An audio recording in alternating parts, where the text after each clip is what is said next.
The prophet of thought. Open your mind. Open your mind. Open your mind. Open your mind. Open your mind. Open your mind.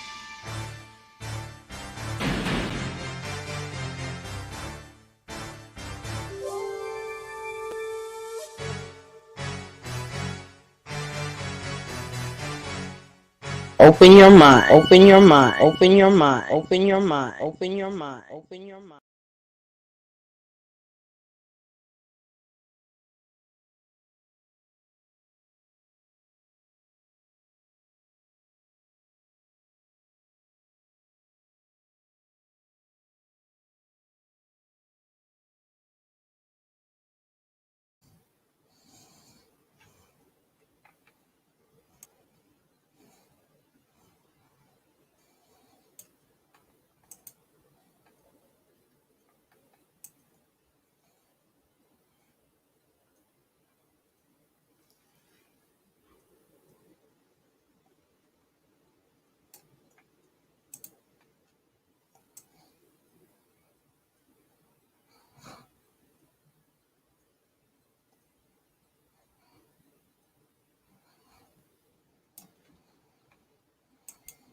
Open your mind. Your mind. Your mind.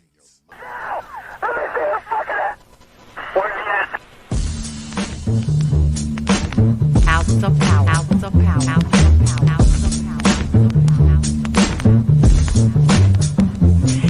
And so, a community is where you control your police, you control your commerce, you control your education, you control your house. We don't control none of that.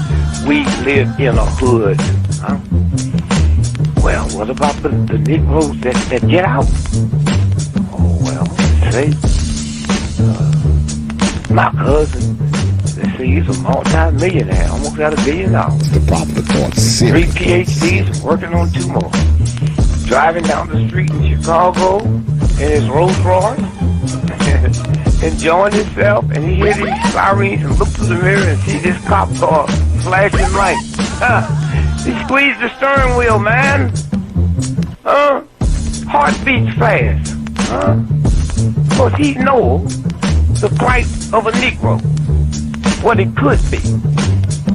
And then when that cop car passed him by, he said, thank God he wasn't after you in the first place, punk. That Negro thing you can't get away from. It's universal. They wasn't coming after you. With all your millions, with your Rolls Royce, with your PhD, didn't help. That's the hood. Why do you think you never pick up the paper to read over and over and see white families? You think of the thousands of black cops in America. Why don't you see white families crying as black cops shot my loved one 40 times in the back of the head? Why do you think black cops don't do that? You think they're more spiritual? Think they're better? No!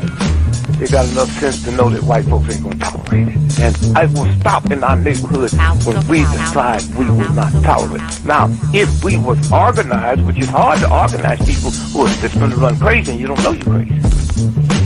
But if we were, with the money we have, and the many people who would come to our aid that don't know what it's like to be a Negro, and we said, if we said, look, we saying, if we don't get a federal law to deal with police brutality, that anytime a cop or anybody carry a gun, have to have a license just like you do to drive a car. And if you use it wrongly, you'll lose your license. And if it's upheld, you can never work again as a cop or a store guard or a private detective.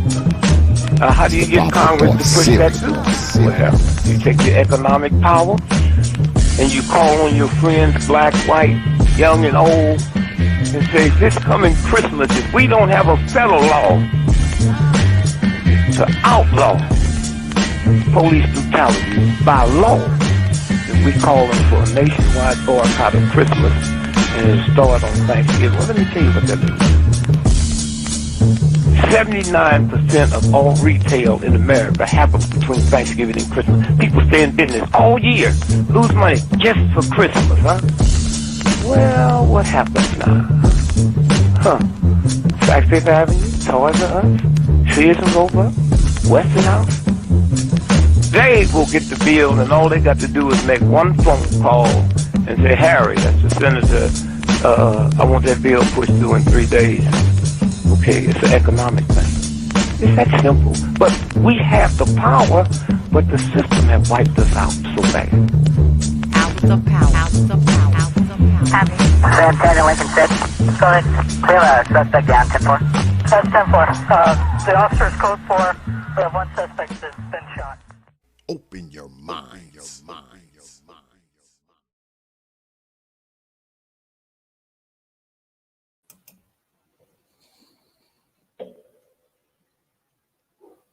And peace, folks.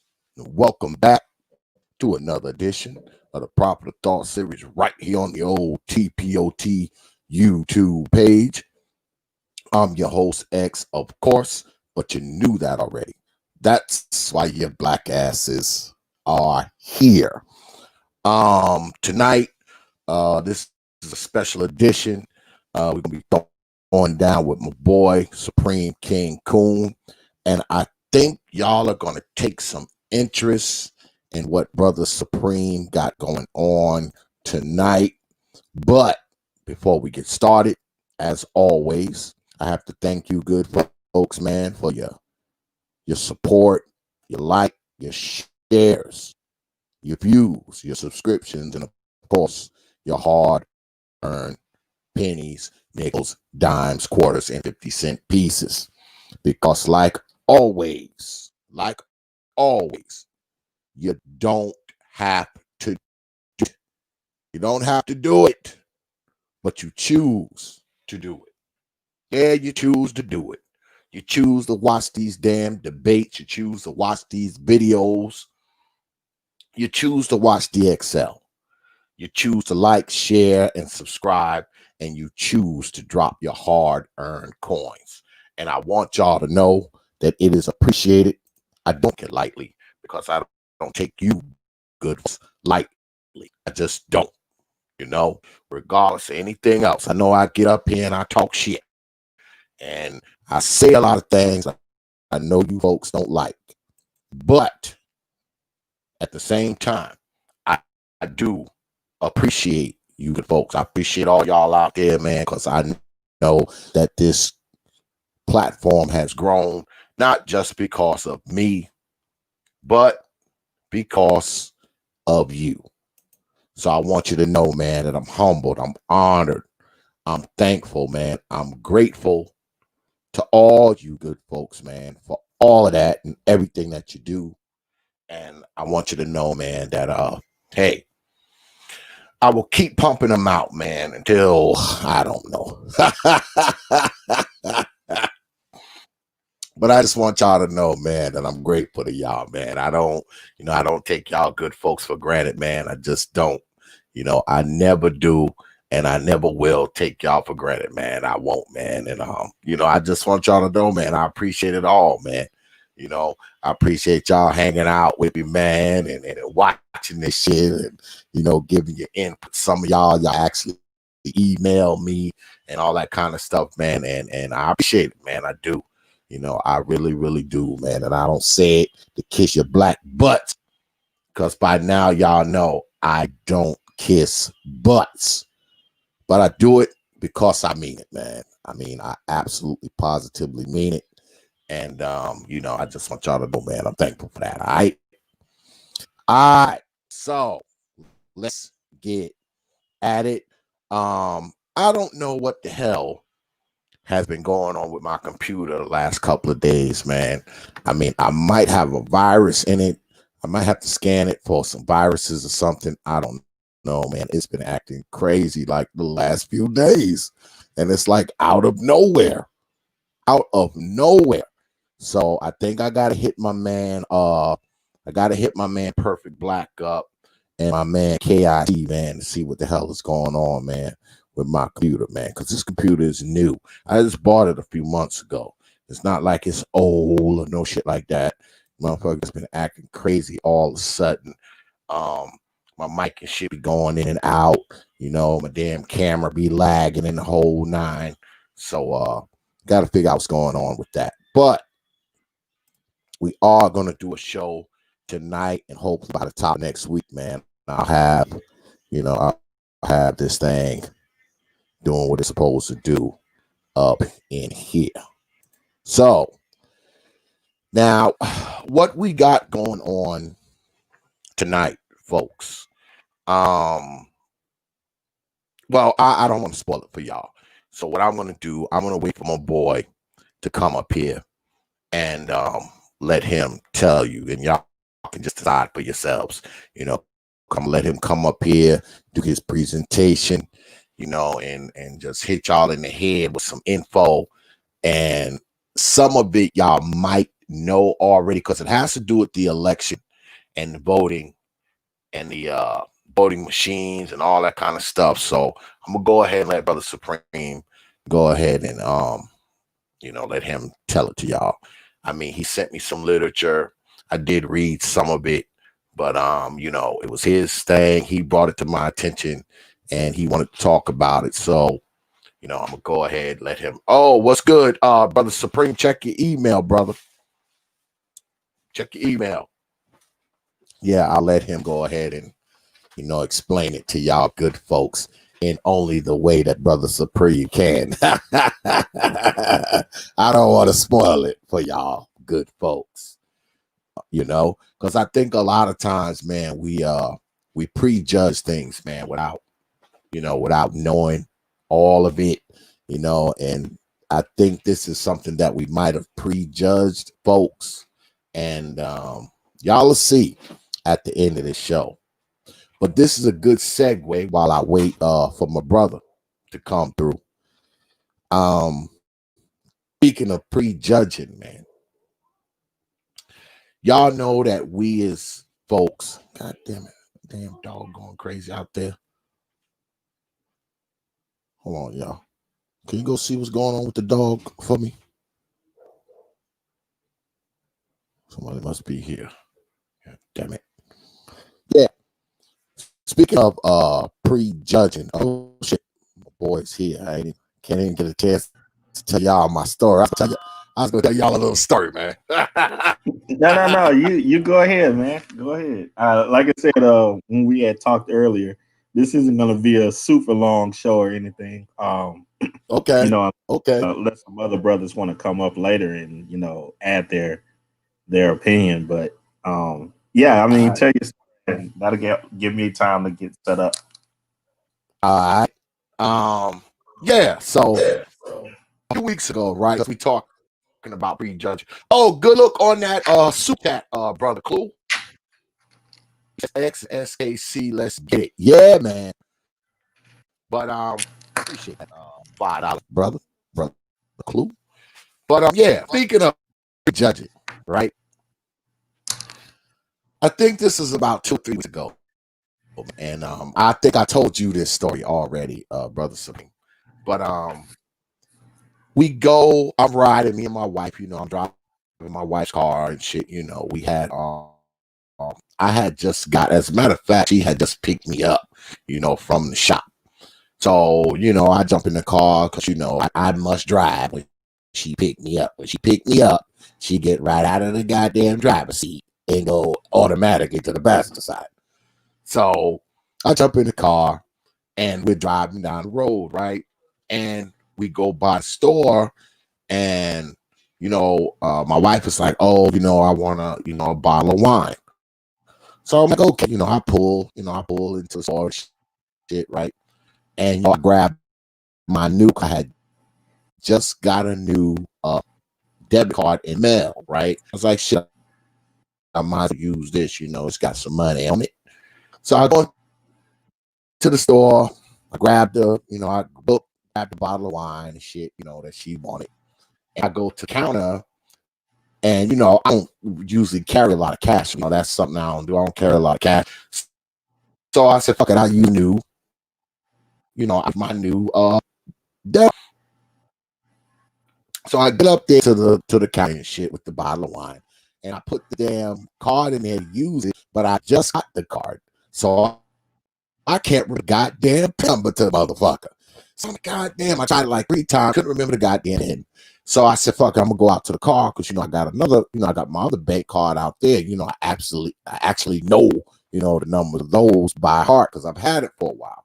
So I run out, go to the car, get the other cash card. I come in, I said, fuck it, I might as well go to the ATM, while I'm here, get a few dollars as well. So I swing over to the ATM, I get a few dollars out of there, and I go back up to the counter because I had took the bottle of wine and set to the side, because guess what? My ass was out of money there momentarily. So I go back into the store and I get back to the cash register, right? And when I get up there, there's this girl standing up there, right? And she's the typical, chick that we talk about, furry slippers, pajama pants, goddamn, the bag on the head and the whole 9, right? So, she reaches over, grabs the wine and hands it to me.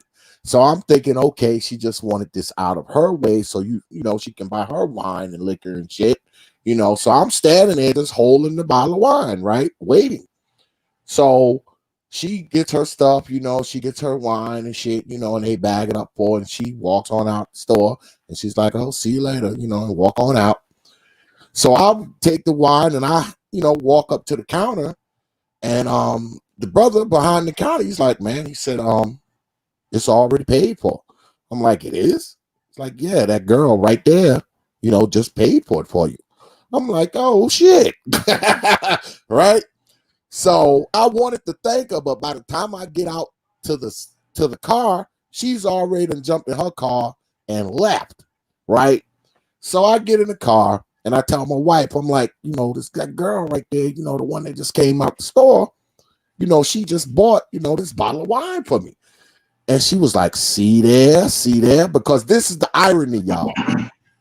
This is okay. When we pull up to the store, right, that same girl was walking in. And when she walked in, I saw her, furry slippers, pajama pants, she got the popcorn bag on her head and shit. And I'm like, saying to myself, look at this here. I think I even said it out loud to my wife. I was like, look at this here. And, my wife, she giving me shit now. Because she like, see there, you were saying that about that girl and she bought that wine for you. So the moral of the story is this. Y'all.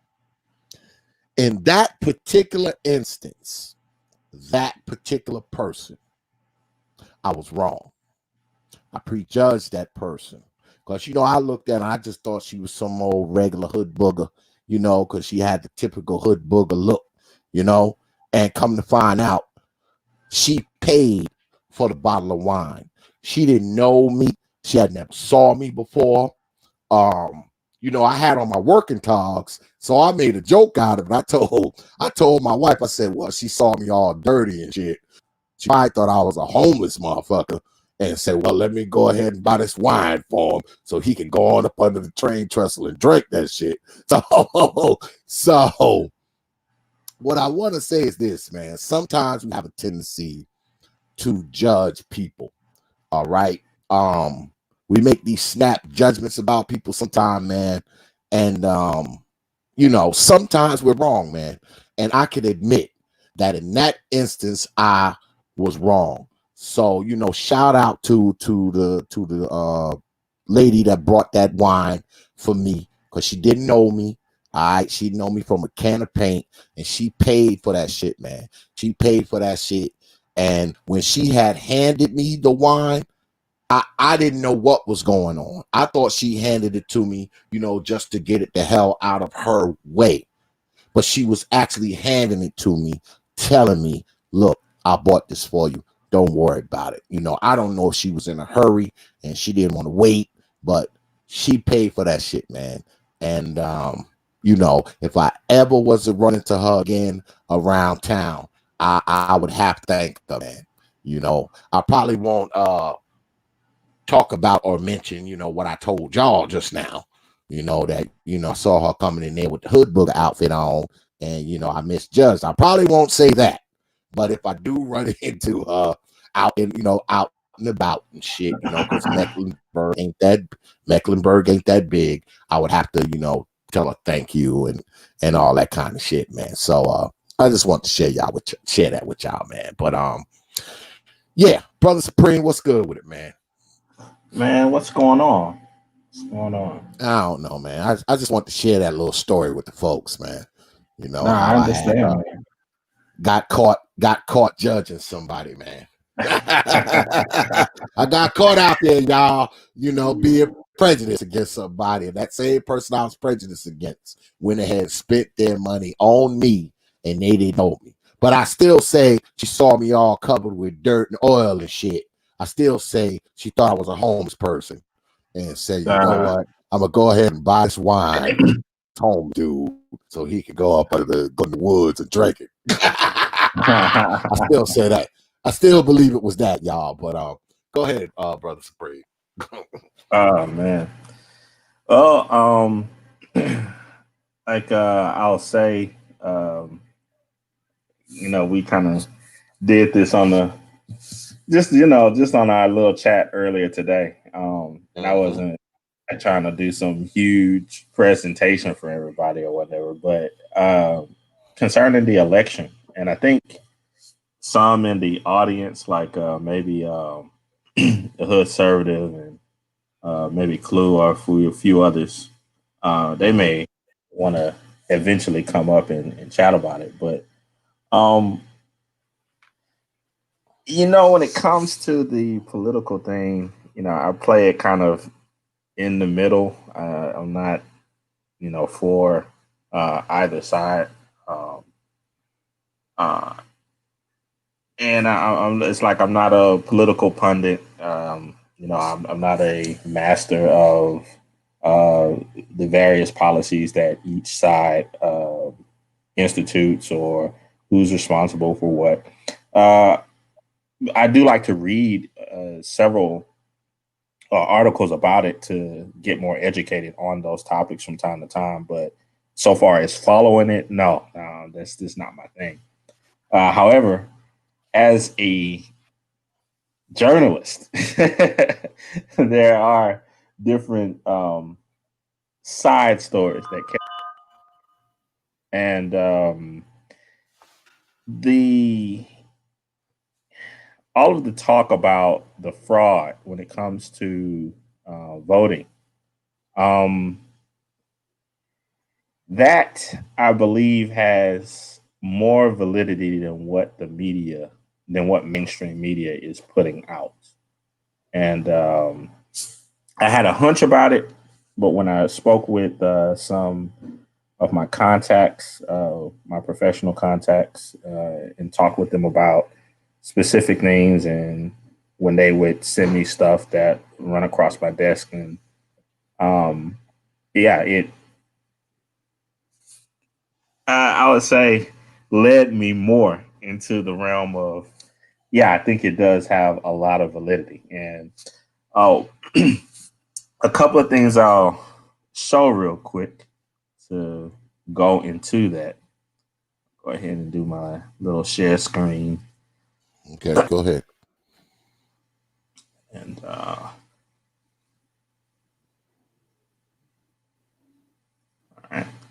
so, like when I was talking to you earlier about what was going on with in Arizona, and a contact of mine who works for a law firm, he's doing some research in that and so forth, and he sent this to me, and I thought it was interesting. The Dominion uh, voting system. Well, it's been proposed to the state of Texas several times. Actually, back in 2012, the state of Texas looked over it. It was proposed to them. like it was proposed to many other states. But when they looked at it, they found that, and I don't know if you can see it or whatnot. I hope it's showing on the screen. But Yeah, I'll just watch it on YouTube because you know my ass old. I can't see okay. this little ass shit back here. Okay. I'm gonna watch it Well, on YouTube. well, back in Everybody's too 2012, damn small. they had. I'll go ahead and kind of highlight it. They had their um, guys look over it. Um, Different experts that look over those things for the state. They call them examiners, and they'll run them through various tests or whatnot.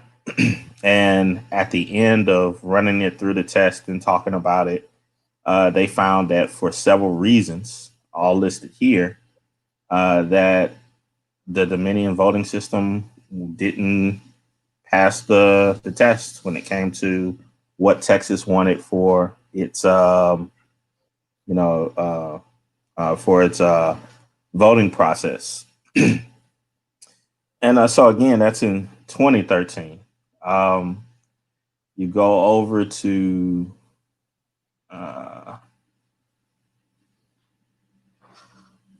go up a little bit earlier again, back in 2019, in January of 2019, the same vendor, Dominion Voting Systems, was came to Texas and they looked over it. All of the experts from the Secretary of State and so forth looked over these things, and again, they found issues. Um, Notably here, they said the examiner reports or raised concerns of whether the democracy suite, that's what it's called, preserves the secrecy of the ballot, is suitable for its intended purpose, operates efficiently and accurately, and is capable of permitting straight party voting.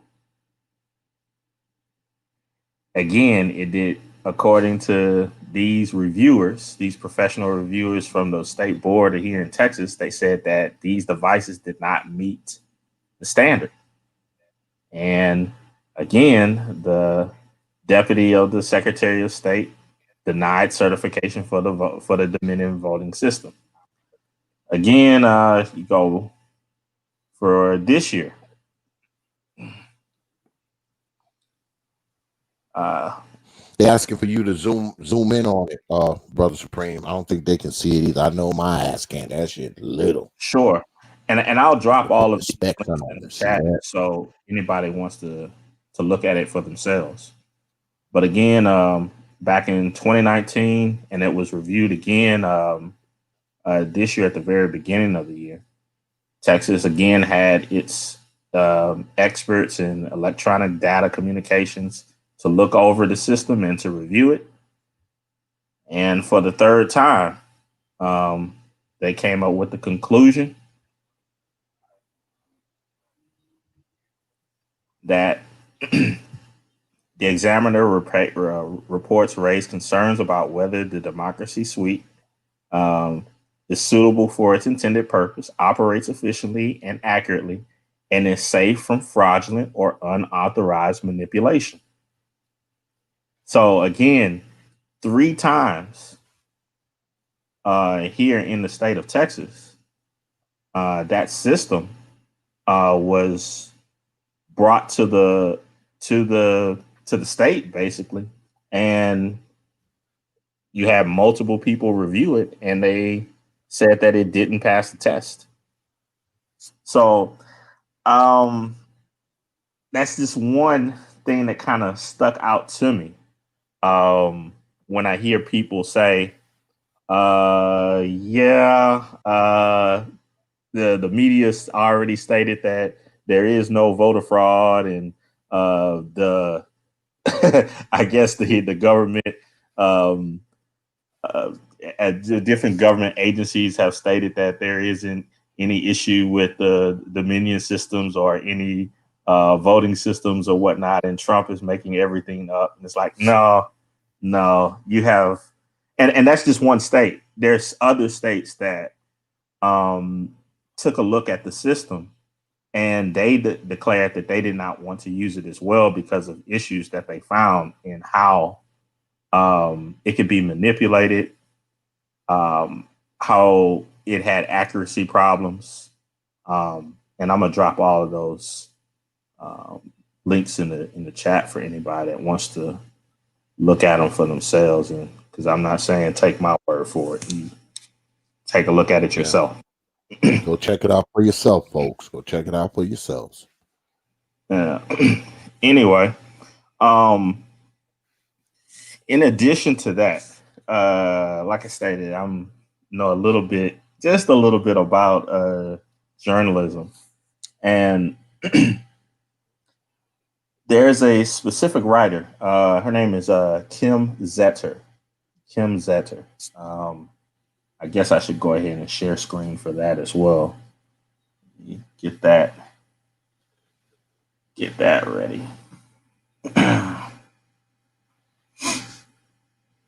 And y'all like the damn video too, god damn it. Jesus. That damn like button. Or I'll haunt your old mammy in her dreams tonight. Go ahead, brother. Whenever you're ready, brother. So Kim Zetter, she's an investigative journalist, and she's been around for quite a while. But her specific field, which she focuses on, is cybersecurity, and particularly elections, voting, its security, and so forth. Easily to the past 20 years, she's been writing about different things on it, and share with you a few stories that she's written. One was from the Texas National Security Review, and she wrote this in the fall of this year. It's a pretty long and a pretty diverse article, but to kind of get to some of the key elements in it, I'll just go to the end where she talks about how audits are the answer to a lot of the issues that they find in the election machines and software or whatnot. But in the conclusion of this entire story that she wrote, she stated that until action is taken to ensure the integrity of the results, the elections that form the cornerstone of democracy will always be vulnerable to dispute, further eroding confidence in the domestic political process. And why is that?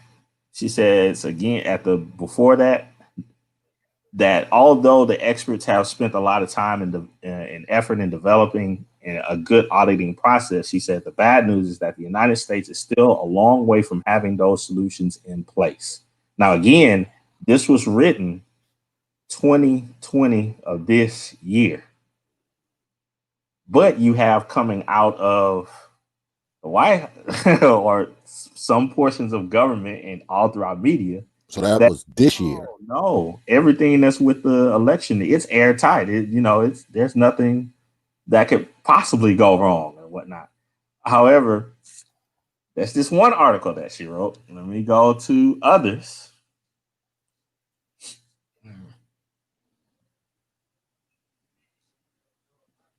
Before people say, "Oh, that's just one lady and her viewpoint or whatever. What does that got to do with anything?"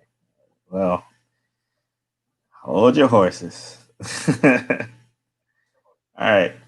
So one of her award-winning articles was from somewhere that criticizes the election or criticizes people that say that there's anything wrong with the election. The New York Times. A couple of years ago,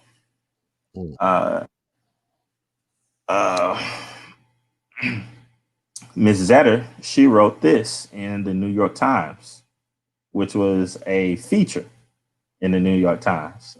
This was on September 26th of 2018, the crisis of election security. All right, so in the New York Times, Ms. Zetter, let me just go down to paragraphs 14 and 15. I think we dropped it. We lost it for a second for some reason. I don't know what the hell's going Okay. on. I think it should be up now. But Yeah. all right. So in let me see if I can find it really quickly. All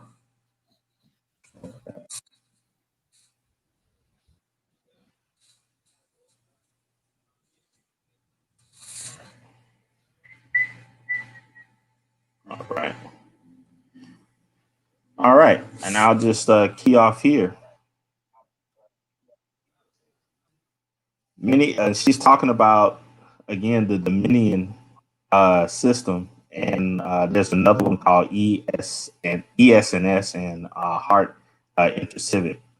But concerning those three, she says many of the products they make have documented vulnerabilities and can be subverted in multiple ways. Hackers can access voting machines via cellular modems used to transmit unofficial results at the end of an election, or subvert back end election management systems used to program the voting machines and tally votes and spread malicious code to voting machines through them. Attackers could design their code to bypass pre election testing and kick in only at the end of an election or under specific conditions, say when a certain candidate appears to be losing, and erase itself afterward to avoid detection. And they could make it produce election results with wide margins to avoid triggering automatic manual recounts in states that require them when results are close. She wrote this again in 2018, September 26th. Going to paragraph 15. Hackers could also target voting machine vendors and use this trusted channel to distribute their code. Last year, a security researcher stumbled across an unsecured ES&S server that left passwords exposed for its employee accounts. Although the passwords, although the passwords were encrypted, a nation state with sufficient resources would most likely be able to crack them, the researcher noted.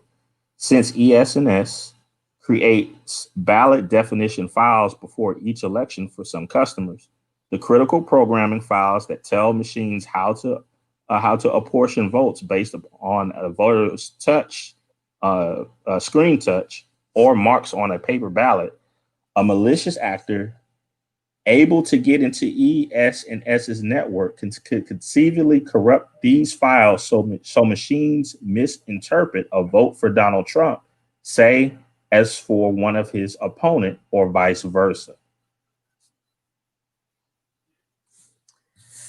Again, that's this another. You can take it as you want. I know there's some that are going to say, these things are just saying what ifs or whatnot. I would encourage them to read the entire article, and to go a little bit further.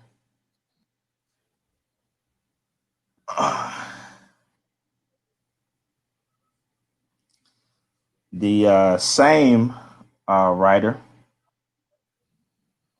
Let's see, go back to the share screen.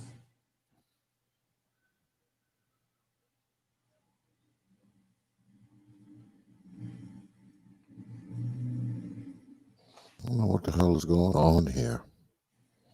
Is it showing up on your end? It should be coming up in just a Relatively? second. Yeah, it should be coming up in just a second. Yeah, it's showing on my end. Again, Ms. Zetter in Politico. She talked about the equipment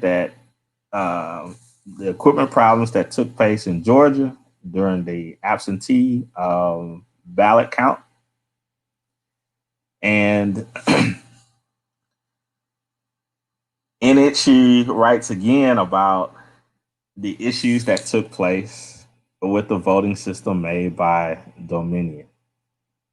Um, I'll link all of these and many other articles that she has written in with other writers that follow the I have no security of idea election what just ballots and so forth. happened. Yeah, No idea yeah, what happened. yeah, Let me see if I can now. Oh, you already took it down? yeah. I'll share all of this in the chat afterwards or whatnot. But again, there's just I would say so far two layers of evidence, from two different sources. There's another firm called I can't think of the name of it right now. I gotta look it up again. But NBC actually um, did a article on the election fraud at the very beginning of the year, back in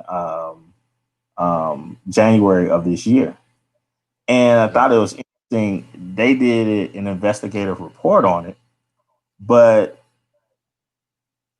in it they stated that the same machines had different issues that could occur with counting votes and so forth, and they showed how those where the problems could happen, and proved it.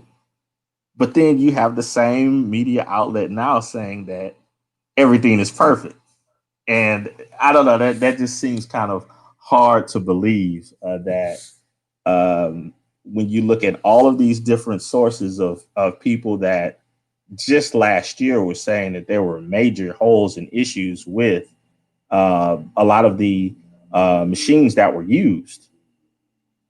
And then for everything to be perfect in less than a year during COVID, that again, everybody can take it with a grain of salt, put it wherever they want. But when you start looking into the very news media that reports right now that everything is just fine, if you were to look up any of them and just go into their archives just 1 or 2 years ago, many of them have investigative reports talking about the issues that that are very apparent with the voting process um, uh, and the machines that are used from the three major companies throughout the United States. What do you think about that, X? Um, it's weird because, like I was telling you earlier, when I went to vote, I didn't even pay attention to the maker of the maker of the machine, of the equipment, the voting equipment. I didn't even pay that any mind. I was too busy trying to make sure I stayed 6 feet away from everybody, so I wasn't really paying attention. But that's interesting because these machines were susceptible to this, as soon as 2 years ago. I mean, what's to say that those same machines are not in circulation right now, and those same machines could be susceptible to that same manipulation that you laid out? I mean, it's something to think about. I don't want to, put my tinfoil hat on, but if you got your tinfoil hat on, you'll have to say, there might be, and a strong might, there might be an open door for some funny business. You know, I mean, it might be. That's why I suggest y'all go ahead, take those links that Brother Supreme was nice enough to put in the chat, and check it out for yourself. You know, don't take our word for it. You know, go ahead and check it out for yourselves, you know, and see what you think. I mean, you know, I don't think it's going to change anything to what we got going on right now. Hey, what's good, Brother Little Rock? I see you up there. I don't think it's going to change anything. I mean, I still believe Biden's going to get sworn in, you know, on the 20th. Oh, you got else you want to Yeah, show? I don't think there's going to be any. I don't go into the whole thing of, you know, what is going to happen with this or that, so far as you know, who's going to win, all that stuff. I don't. It's like, oh well. You know, I think, brother, anybody just has to be prepared for, you know, just to have whatever strategy for whoever's in office. But I just think it's odd that when you get a lot of these news reports, like this is from NBC. Again, this is just from January of this year. But if you were to go to, this is a long form investigative report that they said that they have links to and approve that that there's major holes in the system. You know, they have sources in the whole nine. But then this same organization now, if you go and look up their thoughts on you know, the voting machines or whatnot, they're going to say everything is A-OK. Same year. Well, you said that that article said, and you can correct me if I'm wrong. You said that the equipment can be manipulated and the vote can be changed, and it won't show that it's been changed or hacked or tampered with. Right? Did you say that, or did I hear that wrong? Yeah, the article stated that the software can be manipulated in such a way to where um, the votes can be changed, and afterwards it will erase what happened so as to avoid detection. So somebody can manipulate it, you know, get up in there, you know, one of them tech geniuses can get up in there and do something crazy to it, and there's nowhere to even track it to see that they tampered with it. Again, I'm just reading the article as it were, and then on top of that, when I started to look into the different state representatives or experts here in Texas that looked over the system itself, and you have to go and do that on your own because there's some of it that you have to pay for. I was just able to get because I know some people, but yeah, if you go and you look at their results, they stated openly that yeah, there's holes in the system, and that's why they downvoted it 3 times here in Texas. It was from 6 different reviewers of it that tested it, and they said, yeah, it has too many holes in it. Again, that's not my words. You can go to the links and go look at from the Secretary of State here in Texas. I don't have a dog in the fight, so. Well, what I wonder is how many of those machines are all around the country, and not only that, how many of those machines are, you know, 100% up to snuff? I mean, who's to say? You know, you get some tech genius in there and you know, do some fun business, and you know, like you said, it's not like they can track it because the machine can erase, you know, whatever tampering that was done. So I mean, it's something to think about. You know, it's definitely something to think about. I know in 2 years when I go to vote for the midterms and the mayor and all those kind of people, I will be seeing what kind of machine it is. I will be checking to see what piece of equipment that they're using in there, because I didn't even pay attention this time around. I didn't even. I mean, I don't know. It could have been, motherfucker could have been made by Mattel, as far as I know. Goddamn it, it could have been made by Tyco or Tonka. I have no idea what machine I voted on. I was too busy keeping my eyes out to make sure nobody got too close. I wasn't even paying attention to what kind of freaking machine it was, man. But yeah, man, it's something to think about, man. It's something to think about, man. I don't want y'all to be, all self-conscious, when you're walking there, and hit that level or touch that screen or whatever you do. I don't want y'all to be, self-conscious about it, like, God, is this vote gonna count? I don't want to put that in y'all heads, but Brother Supreme brought this to my attention today, and I was like, shit, we might as well go ahead and talk about it tonight, man, because like I said, you never know, man. But we gotta understand this, though, that politics are never gonna be 100% on the up and up. That's a fantasy to think that politics are 100% on the up and up.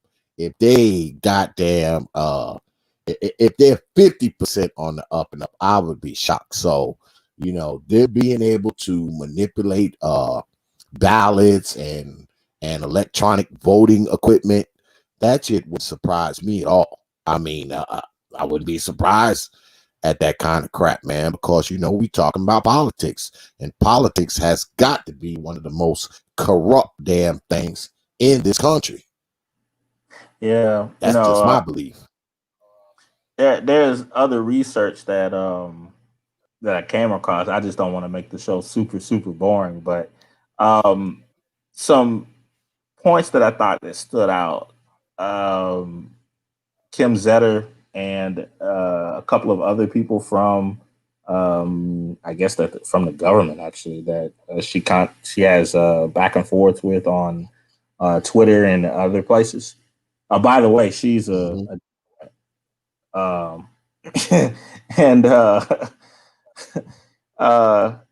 so they're agreeing on a lot of different things, and when people ask questions about the security of the elections, both of them, almost all of them, state that the safest way would be the paper ballot and in-person voting or whatnot.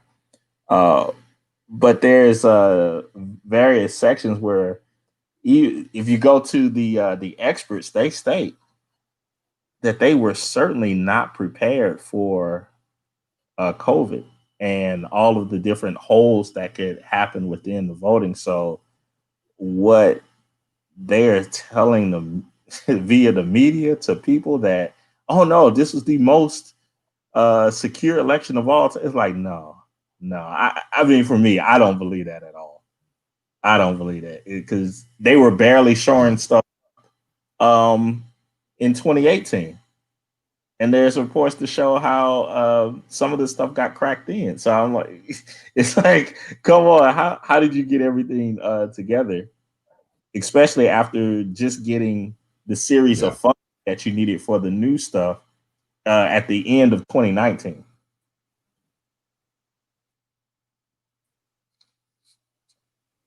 Yeah. This doesn't make any sense. It doesn't make any sense. But people can say, oh, brother Gabe, hey, I'll email you the link, man. I got your email, brother. Yeah, it doesn't. It doesn't. And then, of course, my little antennas always go up when you see media from all sorts saying the exact same thing and using the exact same terminology to try. Going in and out, brother Supreme. Oh no! Like every other word. Oh no! I was saying. Then, of course, my antennas come up when you hear the media saying the exact same thing and using the same terminology in order to to describe something. So when they say, "Oh man, this is the most secure election ever," and all, it's like, nah. Everybody shouldn't be saying the same thing. There should be at least a few that are going into details to show you how and how things are secure or whatnot, instead of just how is it secure because this specialist at the government office of this said so, and that's it. Like, nah. But I just think it is odd that when you have so many investigative reporters out, that not many Yeah, well, you know, we are do. covering this story.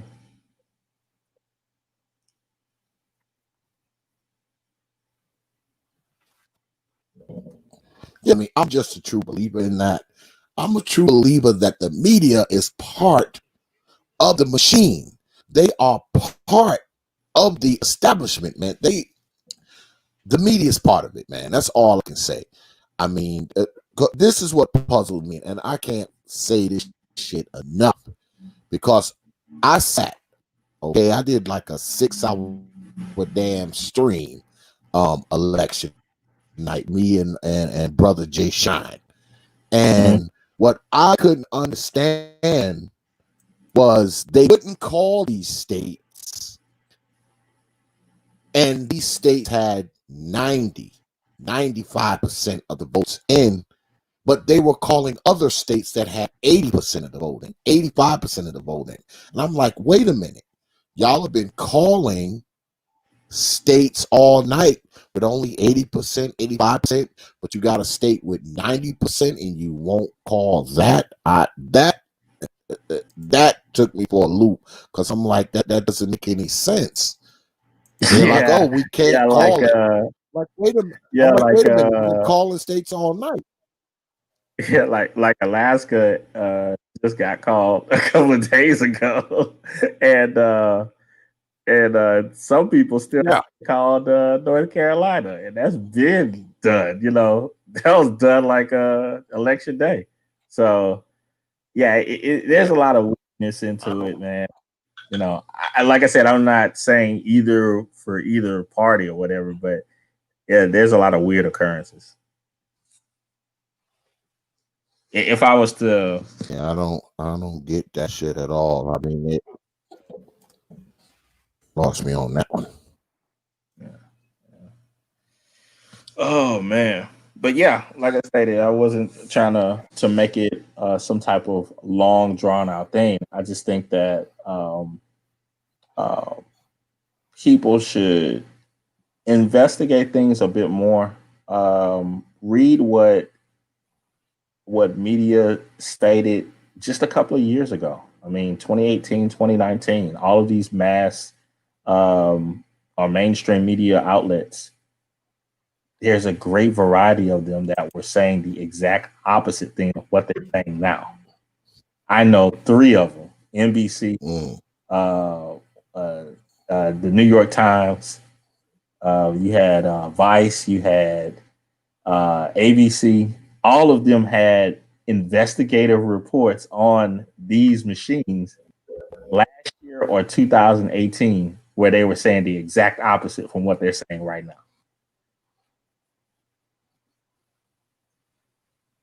Wow. Yeah, And man. I just don't see how I just don't see how they could shore that all up to complete security in a COVID year. Yeah. Yeah. That's tough. But I'm telling you, man, the media is part of it. They're part of it, man. They are part of it. So yeah, they're part of it. I mean, the media is part of the machine, man. I've always believed that. I've always believed that the media is part of the freaking establishment. Of course, they'll go ahead and they'll report on the establishment, but I mean, they're only telling you what they want to tell you. They're only showing you what they want to show you. So, I mean, that alone makes them part of it. That alone makes them part of it because whatever they deem as news, that's what they show you. All right, whatever they deem as news is what you see and hear. the other side of that too, X, to go a little bit further into like I said, I'm not taking sides. I'm just saying how it is. I don't understand why the media is doing what they're doing when it comes to the lawsuits or whatnot. Um, why isn't the media putting on screen the lawsuits that are out? It's like, and having a legal representative break down some of the nuances within these lawsuits. They're just saying, "Oh, this was thrown out, and that was it. It's embarrassing, and blah blah blah blah blah." However, anybody that has major companies, often, like I was explaining to you earlier, and as you explained to me, they often throw a bunch of lawsuits at specific targets, particularly when they're pressed for time and they need extra time in order to build up their greater suits. Because what they're trying to do is basically slow down injunction and so forth and get extra time so that they can build their case in a better way and get a feel for what they can get away with the judge and their leanings and so forth. So they throw a bunch of softballs first, and then they hit with their major stuff. And news outlets obviously know that because they do it all the time. So I mean, it's just weird to me how none of them are reporting in that way. Instead, they're just not even trying to educate people on how that process works or what the actual lawsuit states or any of that. They just want to, just basically do throw some candy corn to the audience and say, "Oh no, that was just thrown out, and that's it." And, blah blah blah. But I'll turn it over to Gabe, man, because I know he said he wanted to put some more insight on things. Yeah, we've been joined Hey. by Brother Gabe. Hey, what's good with it, Brother Gabe? What's going on, Gabe? Hey, what's up? Not too much. So I was kind of looking over some of the pieces that you sent. Hey, can you guys hear me? Well, Yeah, I know can. it's not. So I saw with that first article that you sent as it concerned, well, not the article, but that report or review of Dominion's voting system for that, and also the second one, right, for the state of Texas. But I think you might have missed one that came after. There was one that came after on November 4th, 2019. The one that you sent came, I think one was in 2012 and another one was in October. And I do think that there was 4. Yeah. And I think that this gave a little bit more color to what type of assessment this was. Because for that particular, I don't know if you guys want me to share it or not, but it's the democracy suite, that 5.5-A. It kind of gives some color to it as it concerns what type of assessment it was. Because the thing about it is that this wasn't a cybersecurity or any type of security assessment that was done on this platform. It was actually like a functional test, and kind of some of the pieces. And I think that this might be important to call out. It says, regardless of what occurred during the previous exam and the concerns that were raised during the process, there were several issues that occurred during the exam that support my recommendation against the certification. So this is the reason why it wasn't certified. So it spoke of the installation process for the EMS software is incredibly complicated and it's not intuitive for the user.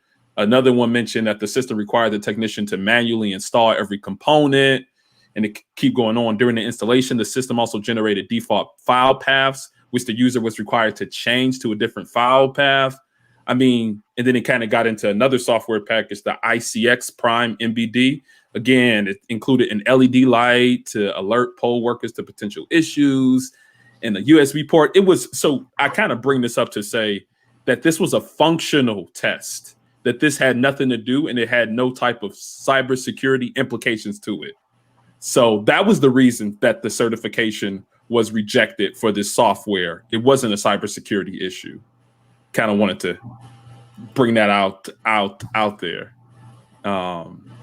I don't know. You have any input there, or did you hear something different as it concerns these assessments? So are you So are you telling me, brother Gabe, I have to put my tinfoil hat back in the closet? Yeah, I think so. I mean, at least as it concerns these assessments, if this is being used as evidence to say that there are major flaws in the Dominion voting software, this is a functional audit, a functional test for the software for installation purposes, usability for those who are at the site. It didn't. I didn't see anything in here that mentioned cybersecurity concerns were the reason why this was rejected. Nothing in this report. The major thing that I saw, and you know way more about IT. I'm in the dark, but what I saw from the reviewers, one of their major concerns was what they stated was having to have one of Dominion's representatives come in and do updating at any required time, particularly for an election, which they stated happened in different sites before in different states. But then that also happened this year in two places, one in Wisconsin and one in Georgia, where they were stating that having someone come in and perform an update that nobody knows what's going on, they said that seemed kind of odd. So that's that makes sense, but it's not something that's odd. So all IT organizations typically, especially software and hardware organizations, they have things that they set up with clients called service contracts, right? If there's something that needs to be updated, if there's something that needs to be serviced on site, those service contracts facilitate that. It's kind of like it's like insurance, right? If you need somebody to service something's slow, something's needs an update, something is backed up, something goes down.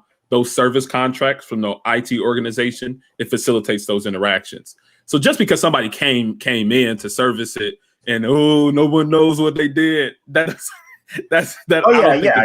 I get what you're saying there. I understand that, but that's what they stated so far as I guess having an individual to come and perform the update at any given time. That's what I specifically saw was something that I don't know. Would that cause typical security issue? No. So it's like the manufacturer is coming out to service the equipment that they developed. That I mean, you would have to put on the tinfoil hat to start to draw some conclusions, because I guess at best you can say, oh, Dominion has some type of partnership with some nation state that is anti-America, and they sent the person in to install some malicious software that would cause things to change. I mean, you would have to do that in order to make that assumption. But otherwise, it's just typical, right? If something goes down, something's going slow, people are having issues. So just like it was mentioning in that certification process, the process to install the software and the process to manage it by poll workers and poll staff, it was difficult. So that might have been the reason why they were coming out to service it. I don't know. But an organization who manufactures software and hardware equipment coming out to service their own devices is something that's typical in this world. Yeah, I get that. Now, another, and again, I'm just reading from what I have. Another issue that individuals stated was I'm old, I get stuck on things. And I'm sorry, what's that? Somebody was talking and then everybody stopped. Yeah, I thought I heard X talking or whatnot. I didn't want to interrupt him, but I think he was. Yep, go ahead. But there were reports of various machines being online and online. Like what you mean? Yeah. Well, again, let me go ahead and find it first before I state it. Someone said the code for voting machines should be open source. Well, let me jump in. Let me jump in here for a second while Brother Supreme is looking for that. Sure. This is what gets me. The fact that it can be tampered with and no one can track it. Now, I'm not an IT guy, all right, but I am a mechanical engineer. And if you bring me a piece of machinery, all right, and I open that machinery up, I can give you a good estimate of how long you've been running the oil on it. I can give you a good estimate of how long you had the hydraulic fluid in there just by the way it looks, how oxidized it is. I can tell if you change those cam lobes, those pistons. I can tell all that shit. When I open it up, I can tell what's been done to it and likewise what has not been done to it. So Right. what kind of got me jammed up is Brother Supreme said that it can be tampered with and there's no way to tell that it's been tampered with. Now that is tricky because you don't know if it's been tampered with because the equipment can erase all tracks or traces of being tampered with. So that paragraph that Supreme King Coon read, as it concerns that hypothetical of things being deleted and not being able to know, that was completely hypothetical. Because just as you mentioned, you can open up a mechanical device, it can tell certain actions, certain things that happen, things leave traces. It's the same thing as it concerns hacking or malicious activity. There are logs left, like a lot of these machines, because I was looking over some of the catalog, I think it was mentioning that there were some like Microsoft machines, that there were some Microsoft CE machines. It's like a key card tool, which is another like Microsoft device, and some other operating systems. And what they leave is that when certain activity is done on different devices, digital devices like computers, they leave things called logs, right? And these logs are stuck there within the application and on the machine, which means that there is some type of evidence as it concerns activity done on the devices. So, and really, when you look at the world, right, there are only several superpowers as it concerns superpowers that are able to do something that can be more difficult to be tracked. It's like Russia, the UK, America, where else? I'm thinking, like Iran, like those places, they have that capability. But a lot of times, if there is no evidence of it, you can't really just assume the negative if there's no evidence. So that piece that's saying that, they can do stuff and wipe stuff and nobody knows, that was completely hypothetical. That paragraph that he read. Yep. Okay. You got something you want to put up on the screen, Brother Supreme? Sure.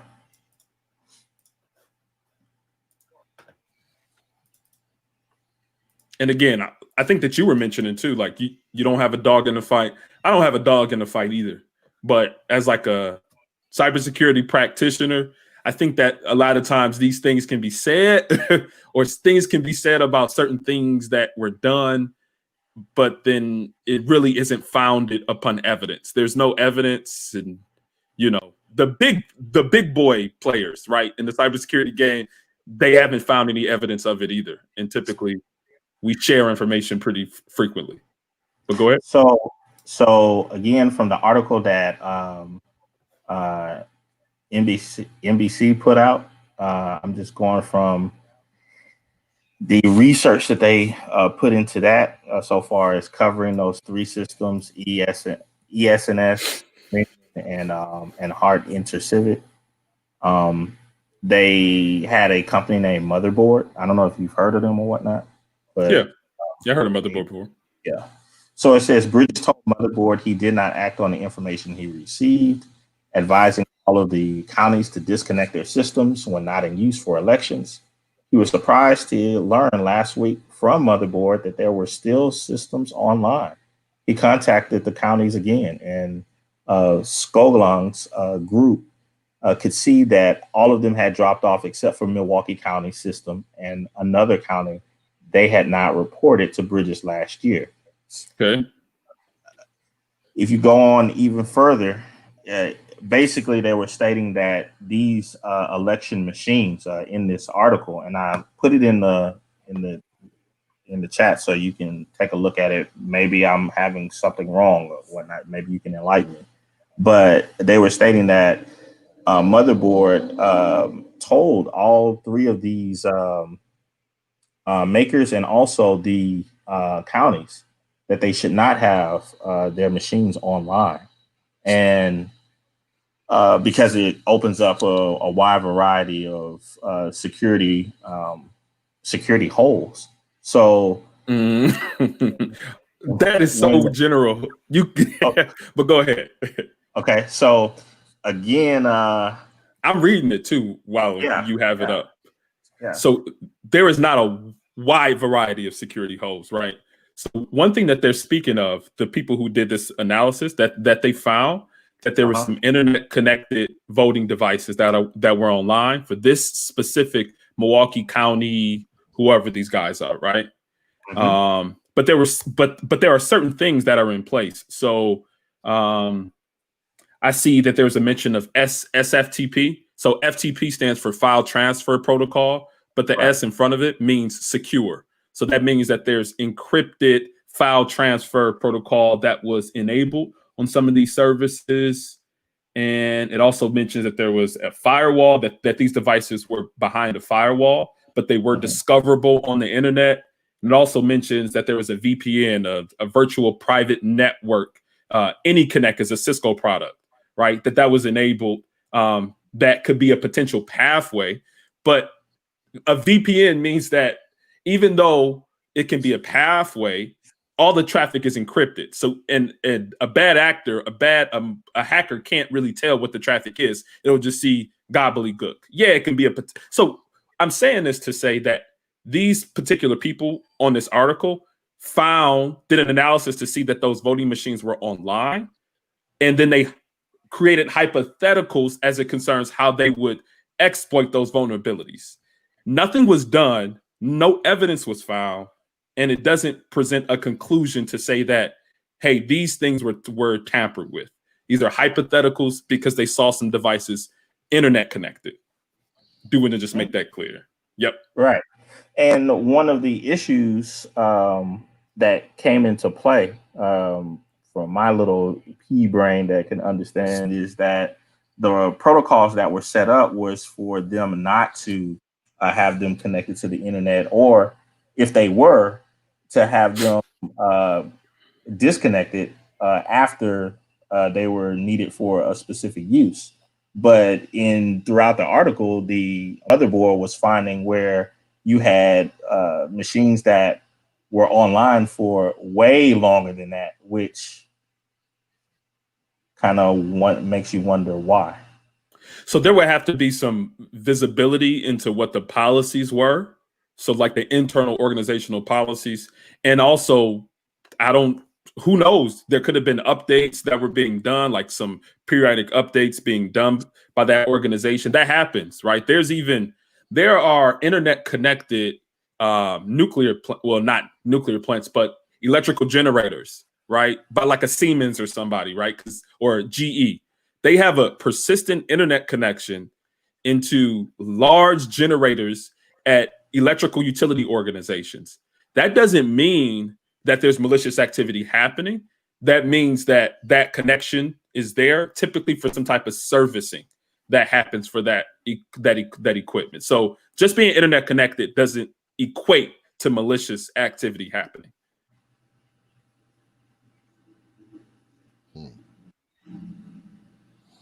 I don't know, man. It's something to think about, though. But no.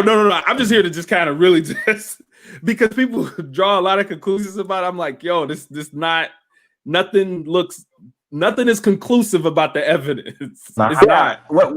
What are your thoughts on the highlighted paragraph, Gabe? Maybe you can provide your specific insights. Okay. You trying to be funny? No, I'm not. I said, I don't have no dog in the fight. I'm glad. I'm glad that you're here because you can offer more insights on it than I can. Yeah, Yeah, I'm glad Brother Gabe is here too, because he's kind of Yeah. giving some clarity to these articles. So have at it, Brother Gabe. Well, it looks like the director of elections in Milwaukee was. I mean, I think it's pretty straightforward. The director did not know that these devices were online and connected, and they had been. That's about it. I mean, typically the director of elections is not on the ground dealing with the day-to-day IT operations of the systems, right? That's like so it's typically like the IT person, right, that deals with the systems. Then there's probably like a lead, and then there's a supervisor, then there's a manager, and then there's like a CIO, a chief information officer, and then that chief information officer probably reports to that director of elections. So yeah, the director might not have known, but who knows? Again, I don't know. I don't have internal understanding of what was being done. Oh, good look on that $5 super chat, Brother Simon. He says, Gabe, what you know about these Dominion systems? Are these systems less or more? Or are these systems less or more on the market currently? Yeah, I don't know all of the competitors for the Dominion systems. Yeah, I'm not 100%. There's only two. This ES&S and Dominion, and no, there's one more. I forget the name of it. It's like Heart Civic or something like that. But yeah, up like 80% of the entire United States voting machines. Right. Those three companies. Yeah, I don't want to just jump out there and say, hey, in comparison to Dominion, the others are more or less, because I haven't been able to evaluate each, vendor per se. So I do not know that information, or do not know the answer to that.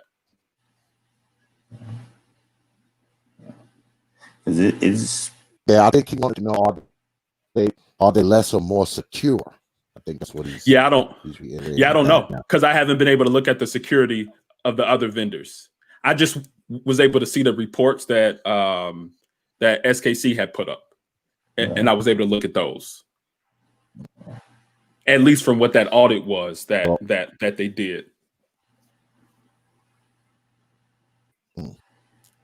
Well, the master teacher, BGS, is in the house. Shout out to the master teacher. He says 24 states. I'm assuming they're using them in 24 states, right? Is that what you're talking about, master teacher? Yeah, from what I saw, Dominion was Go ahead, brother. Pretty much in, I think, between 24 and 30 states. I saw both, but I think 24 is the more accurate one as of now, because I know there were some states that backed off of them for various reasons. Yeah, I know with the Texas one, it was definitely a functional thing. But yeah, go ahead. Yeah, but I still think, man, hopefully, y'all, we haven't made y'all, scared to go, pull that lever next time or touch that screen next time. I hope, we haven't scared y'all or, made y'all think that, they might be messing with my vote or no shit like that. We just shared information. We got Brother Gabe A up here, who is bringing some clarity to the articles, and kind of breaking it down and letting us know what's good with it. So don't be emailing me tomorrow talking about, oh, X-Men, y'all got me thinking that I shouldn't vote anymore. I don't want none of those emails. I'm just going to delete them. So don't send them. Just sit back and listen to the information that's being disseminated to you and make your own decision. Like I've been saying all night. I'm glad Gabe is here, man, because he can I help with some of the understanding of or give further insights into some of the things that I was presenting. Yeah, and again, I'm not taking any side. I'm not taking any position. Yeah, I just know that a lot of information has been put out there where it's just like we just doubt it. We just think that things have been changed. And I'm like, man, I haven't seen anything from the security community that I'm a part of mentioning any of that. Pretty much everybody just said, hey, we don't know. And there's no conclusive evidence as it concerns if things were changed or not changed. So it's not fair to just assume that it was based upon the evidence, at least. Yeah. That only makes sense. Well, let me ask you this, Brother Gabe. Do you think, did ask your professional capacity, do you think that this election was the most secure election? Because that's what they've been saying, that, you know, this the most secure, the most secure of all time. In your professional opinion, would you agree with that? I don't know. I can't say definitively, right? Because what do they mean by most secure compared to like mail-in ballots versus electrical voting versus hand-in? I mean, are we comparing those, or are we? I think they were talking about the entire process. Yeah, I'm not. Of course, I do think that the most secure. Yeah, I would say that the most secure and the most, I mean, valid way is to do the physical voting, right? I mean, it goes to one place. You have different eyes and checks and balances. But I don't know. I can't say definitively because I don't. So let me give a little bit color to it, right? Because a lot of times what happens is that me and like in my organization, we'll go into an environment where there's an organization like a company, like say for instance, like a Ford or something, right? They'll say, hey, come into our plants and tell us areas where we're vulnerable and areas where we can better increase our security posture. Right. From there, they provide us architectural documentation. They provide us network architecture. They give us a listing of all of their appliances, all of their hardware and software, the versions. And then we go in there and we connect and we run different tools to be able to evaluate how secure they really are. And we also evaluate their policies, their procedures. We do interviews with different staff. We talk to their IT people, their networking guys, their security people. And then we're able to get a full picture of what or how secure they really are, right? So that's why I'm so like, because when we typically do evaluations, we have a lot of information to go off of. We have network diagrams, we have scans, we have audits, we have interviews with people. But with this, because we don't have so much information, or I guess with so much information not necessarily being public, it's hard to evaluate how secure the electronic voting systems really are. So, and it seems like that would differ from state to state because they would have different protocols in place based upon their state laws of how they want their voting to go, right? I would assume so, yeah. Yep. They have different officials. They have, I know, so in Michigan, I'm in an organization that is under the state of Michigan, and we're called like the Michigan Cyber Civilian Corps, where so say for instance, something happens on a state level, like a state government official office, people get like a phishing email and it spreads around different offices. They'll call us in as like kind of like the mercenaries, be hands on the keyboard to pretty much do incident response. So that is something that we'll come in and really deal with and really handle from a cybersecurity perspective. But again, we'll have a lot of information about the environment before we're able to evaluate and say, hey, this is secure or this is not secure, or you guys got hacked or you guys didn't get hacked. So hopefully that makes sense. So in this situation, I don't know. Different states, different standards, different procedures, different processes. It's hard to say without all that information. Yeah. And I think that's what makes it difficult. Oh, go ahead. Shout out Commandante Lou. He says supporting the channel with $5. Chat, appreciate that, brother. Commandante Lou, Mr. Fantastic in the house. What's good, brother? Fantastic. I see you up there, brother. Go ahead, Brother Spring. Yeah, I was just saying that I think that it's odd that a lot of the news media in itself, I don't understand why they wouldn't get a person like a Gabe A on to go through some of the more technical things to prove Mhm. instead of just saying, "Oh no, so and so said this," and that's it. Now, I would say this. There's a couple of layers to that. One is that news channels want to get the most ratings with some of the most maybe unfounded news titles and news coverage. So they're gonna be like flies on some crap to try to get more views with provocative titles. And Right, number I two, understand.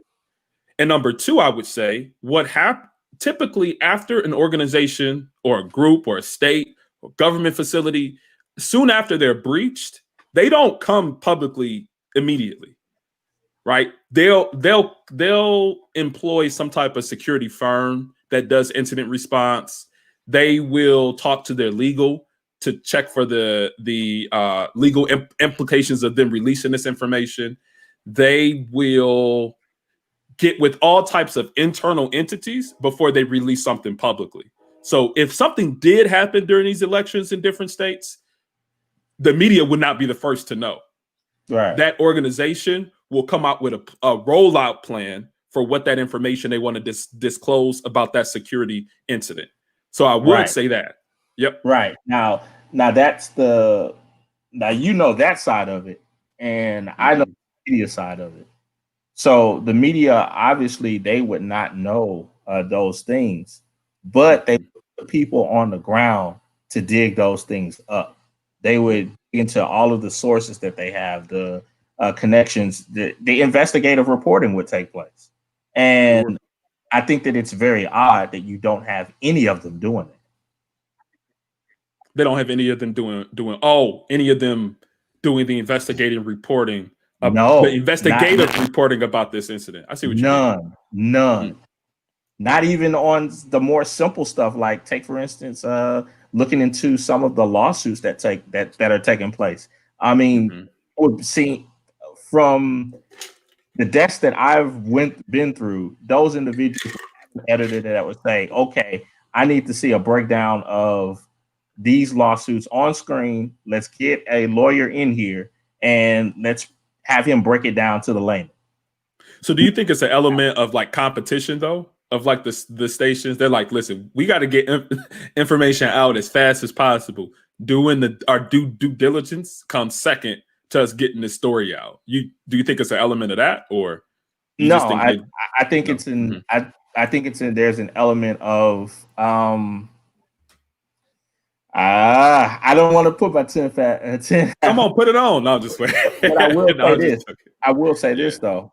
Even if you wanted to go with expediency, put on screen, do what you're doing right now, but then you also have what can be put in writing. And those connecting the dots to various sources and so forth, but you don't have any of them doing that at all. Yeah. I mean, you can go to any of the major media outlets and they will not talk about the case that is actually pending at the Supreme Court level. Yeah, that's outside of my scope of understanding. Yeah. So it's like, I definitely understand what you mean. Yeah. Yeah. So, go ahead, X. I think he said, "Why would they though?" I think that's what he said. Because but why would they though? If that's their journalistic duty. Narrative being played. Yeah, X, man, your mic is crazy. You know, you're working in and out. X. I think they're part of the damn machine. Yeah, I think he's saying that he thinks that they're part of it. Why would they? Yeah.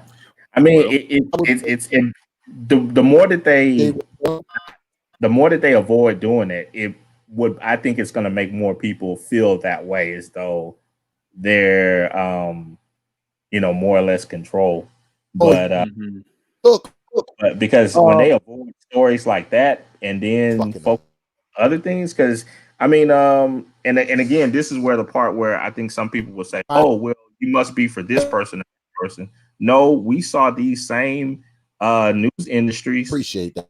deep into this suspected Those cats. Russian everything with Trump. I mean, so why aren't they doing the same thing on this? I don't know. Yeah. So I just feel like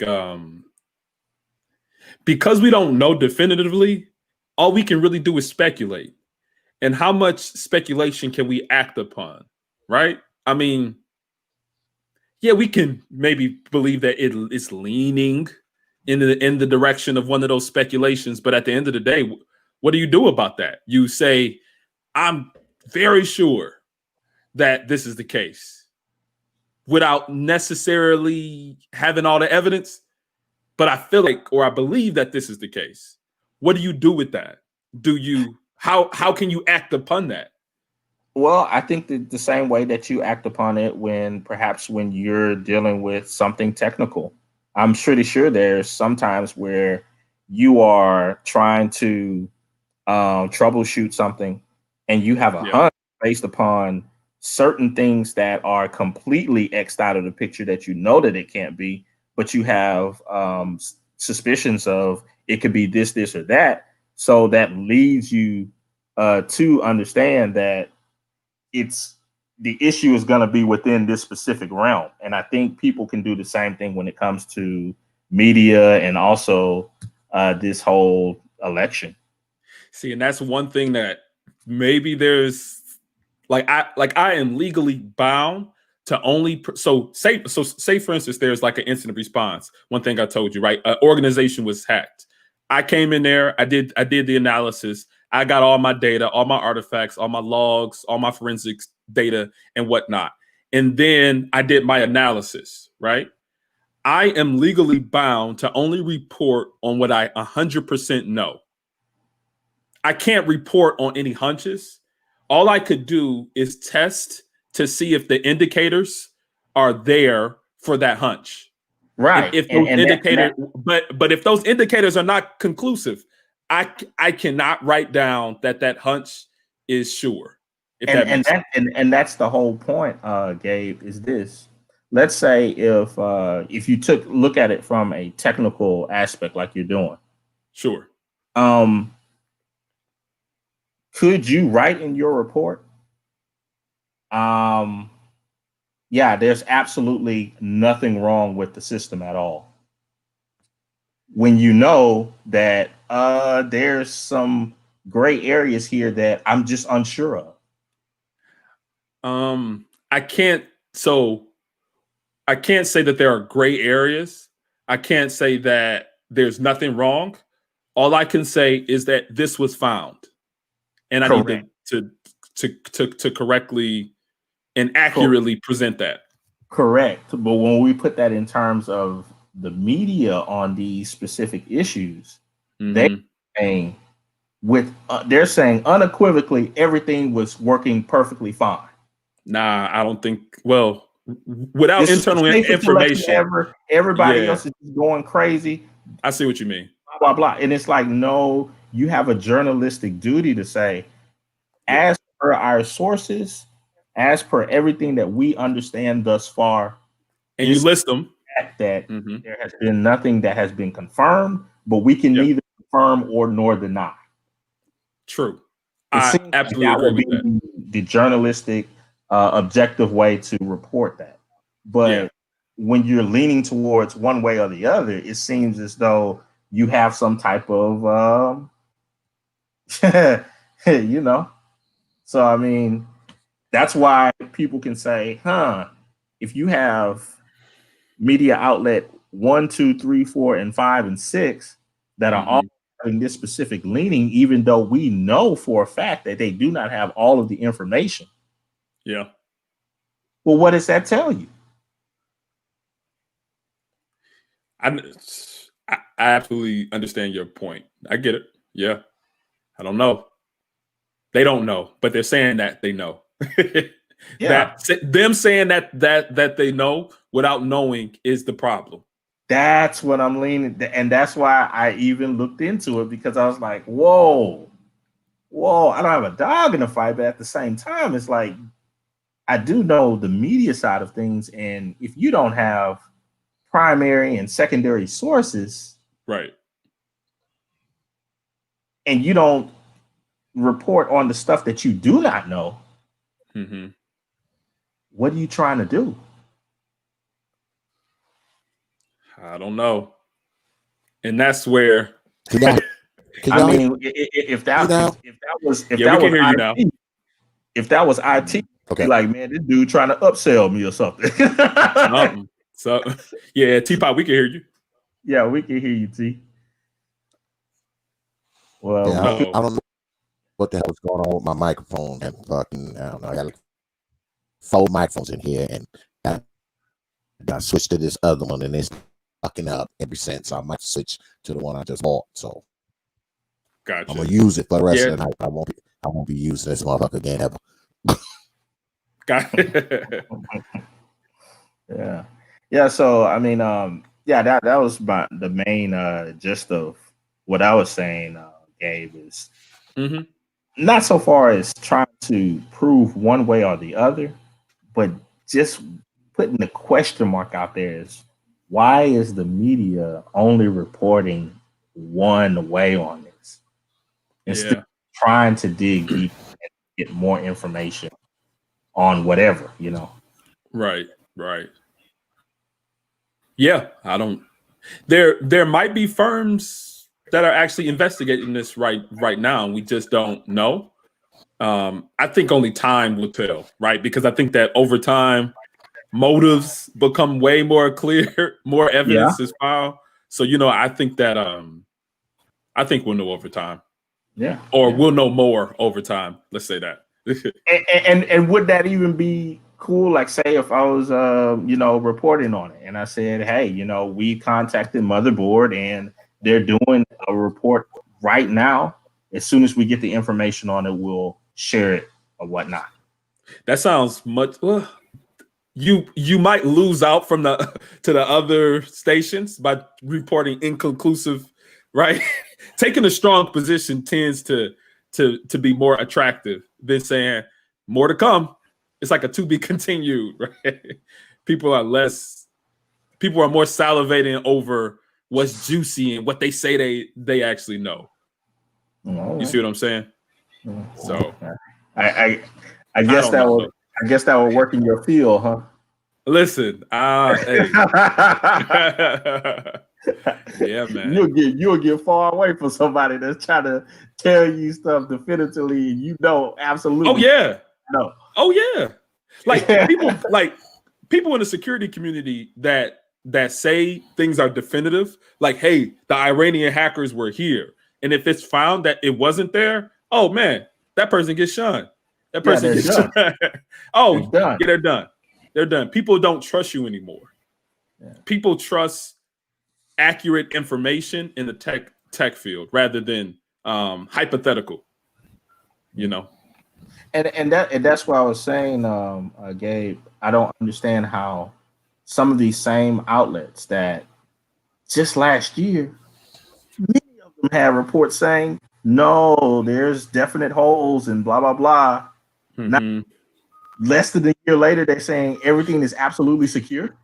Yeah, I saw that, because what happens, so state organizations or just states in general, as it concerns IT and tech, they have a much smaller budget than larger organizations like, say, for instance, like a Google or a Microsoft. Their budgets don't even compare.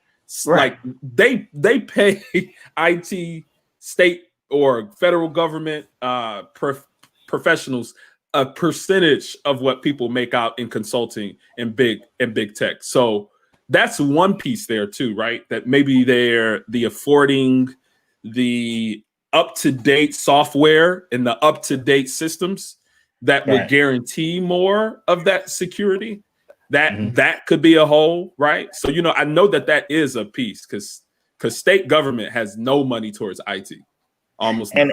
And that's what kind of that was another thing that kind of rose my antennas. The head of the cybersecurity and infrastructure security agency, his name is CISA, yep. And Krabs on security, he the man. and it was only in 2018 that he was sitting before saying that he needed more manpower, and it was only in 2019 that he was able to get the funding that was required to put in, I guess, the new protocols and the machines that he wanted. Yep. Okay, how did you get everything completely fixed during a COVID year? Hey, I know about Krabs. Yeah, Krabs is like known. He's like the man. We really hope that he goes over into the next administration too. But yeah, Krabs is legit. But just like you mentioned, budget. Federal government a lot of times does not have the budget, or at least state government doesn't have the budget necessary to secure all of their infrastructure. And that's the reason why I'm in that organization in Michigan, because they use us as like free resources in order to address some of their cybersecurity issues. So I don't know. Hey. See that up to date. I'm like, okay, you were able to get all the personnel and all the fixes done in a COVID year. Yeah. I'll leave that to you guys as investigative minds. I don't know. I don't know. I want to keep it techie's insights on that one. Yeah. Give y'all that one. Shout out to brother KIT, keep it techie, for the $20 super chat. He says salute. That was great conversation. Go ahead and check my brother Keep It Techie.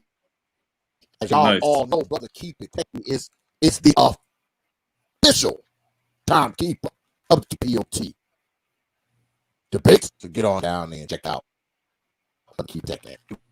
Do that right now. I appreciate you, brother. I gotta hit you up.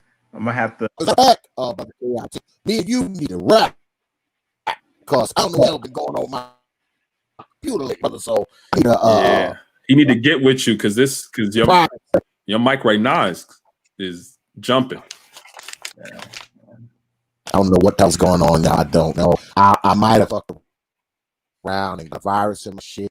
Going to these crazy websites and doing all kinds of crazy shit. I might have virus shit up. I don't know. So I got. Yeah, it happens. Yeah, I gotta get one of my folks. Brother KIT, brother Perfect Black. I might need both of y'all. So hit me up.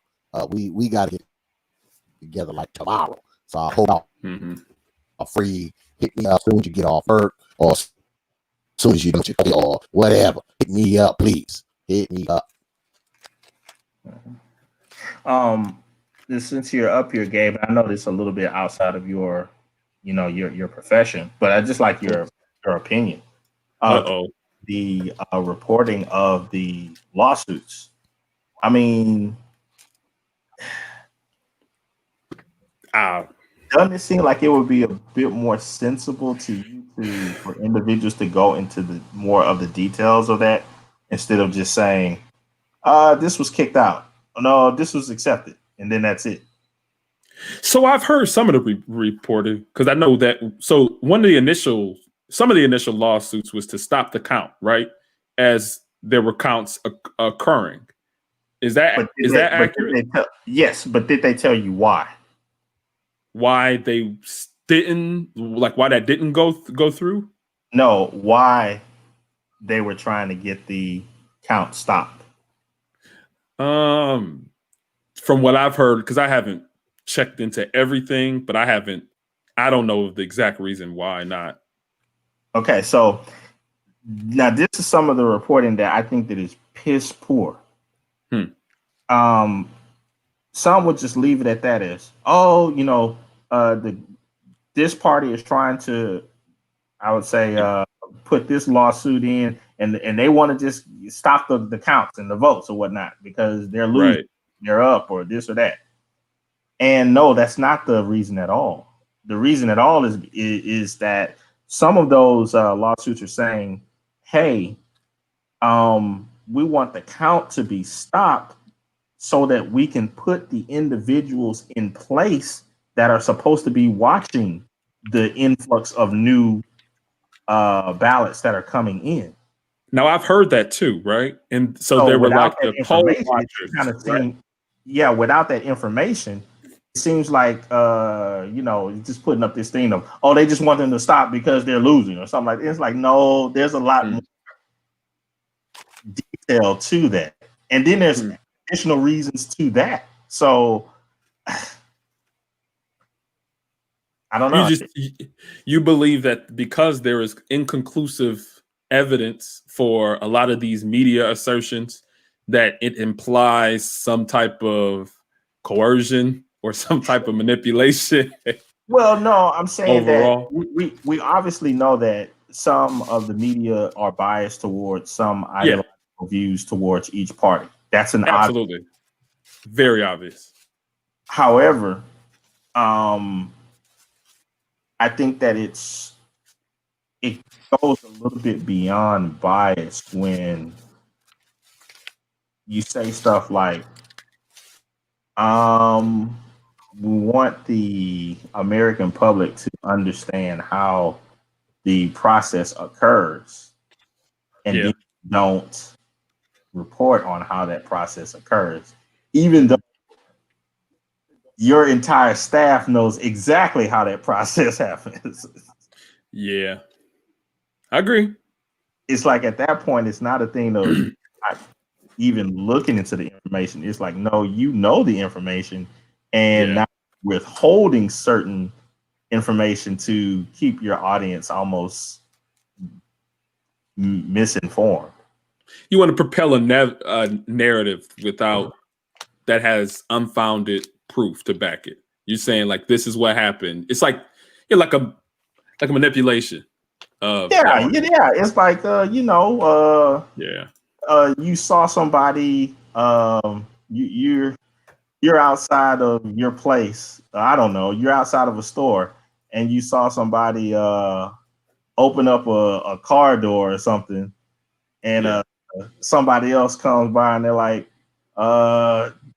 did you see that person? They were entering into that car, and you're like, yeah, they did enter into the car, but tell them, yeah, I saw him whip out his keys and open the door. Yeah, well, that's that you would want to let the other person know, so they don't think the person broke into it. Yeah, I can see that. And this whole thing, we see it all the time. Like with basketball, like pretty much LeBron James is the best player in the world ever in the history of anybody ever picked up a basketball, according to the current sports media, right? Because they just kind of amplify everything he does great. And just so that bias and manipulation of the stats, I guess, can really be seen there too from an entertainment perspective. So yeah, man, I'm with you there. Listen, but at the end of the day, I'm just like, oh, I can suspect, I can assume, I can look at where the evidence is leading, but what can I do with it? What can I do with that evidence? What can any of us do with that or that proposition? Well, I think it can help individuals to understand that they have to look at things with a more critical eye, and obviously not take things at the assumption of what the media is saying. I mean, to take for example, X, you're older. I don't rub it in. Do you recall whenever the president or the press secretary used to come on TV, what happened? Even if you was in the middle of a show, what happened? They stop everything. They would just, get annoyed, dun, dun, dun, dun, breaking news, whatever, and stop everything, no matter what's playing. Hard Okay. stop. Okay. And then the president or the press secretary would come on stage and they would say whatever they wanted to say. And then after that, the news may like say something about it, and then they're gonna send you back to your program, right? Yep. When did you ever see where the president or the press secretary could be saying something and then the news will cut them off and say, whoa, whoa, that's wrong. We need to blah, blah. Yeah, they did do that. It's like, Yeah, they come did do that. on. That's It's an abuse bias. of power. So I think that's speaking of evidence and something that's solid. It's definitely evident that their bias is against, like they're against Trump, no matter what.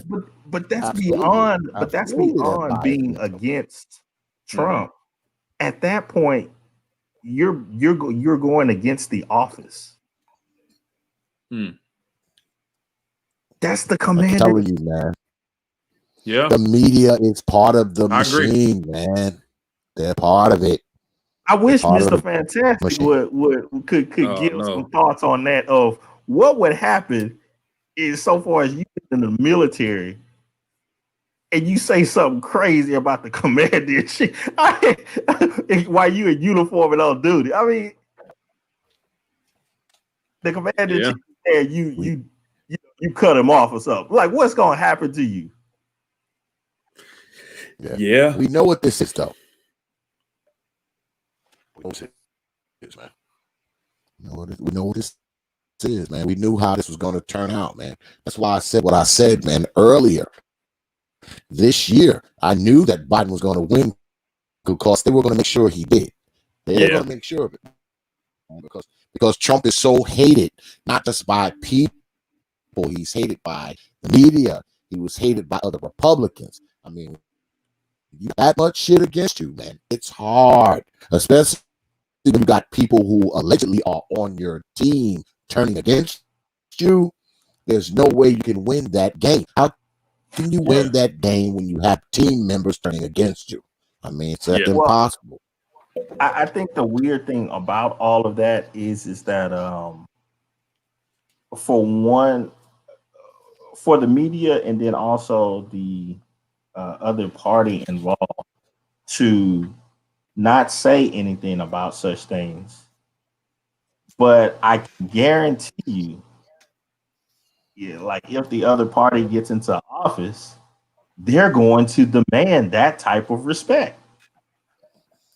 Yeah. But already eroded it by allowing the media to do it. So I mean, there's so many different ways. Of course, the cutting off thing, so forth. But then also to allow the media to run ads like at the bottom of the screen of some YouTube channels, you'll see where Google says, it's been confirmed by the AP or the Associated Press. Dude, I got a press pass. AP all crap in the country. It's a tech company saying that a media company has confirmed something.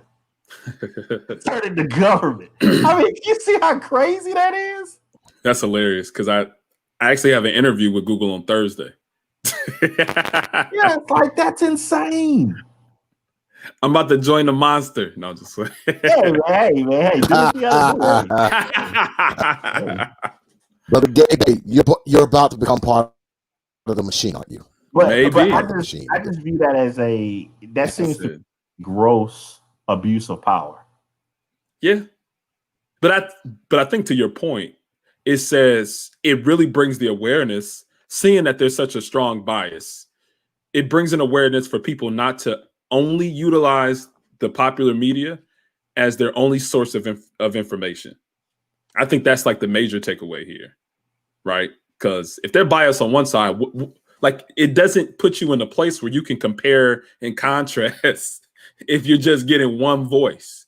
So, I think it really says that, hey, look at other sources also so that you can be objective in drawing conclusions and in your opinions about things. At least that's where it puts me. Yeah. Yeah. I agree with that. I agree. It's just it just comes out it's very odd to me. And I think I don't know. I'm glad that did not go into that style of journalism because I probably would be, disenfranchised and whatnot. But yes, man, Well, the objectivity is gone. oh yeah. But was it ever there? Yeah, I think when I was younger, it was there. At least they had a facade of it. Yep. Yeah. Maybe back before journalism was political. Maybe back during that time, before journalism was like really, quote unquote political, or there was this deep political element involved in journalism. Now, journalists have become they've become cheerleaders. That's why I don't watch a lot of TV, man. I stay away from the television, but when I do have a tendency to watch the news, you can kind of tell just by the way they're reporting the story, especially when they're reporting political stories. You can tell which way they lean just by how they're reporting. You can see it by the way they're reporting which way they're leaning. And I think there's something to be said about that. I mean, but we've seen it in so many other different forms of media also. Like, I mean, isn't that where comic books have come from, or like superheroes? I mean, during times of war, they would utilize these comic books and these superhero characters to kind of rally the people. Because didn't Superman have certain issues about like commies and vets and Viet Cong and the Japanese? They would portray their opposition in a certain light, but they would use media in order to communicate those messages and rally the troops. Yeah. So where's the objectivity there? And if that's the case, then that's fine. That's fine. Mm-hmm. Go ahead, get Robert Downey Jr. and put him on NBC then.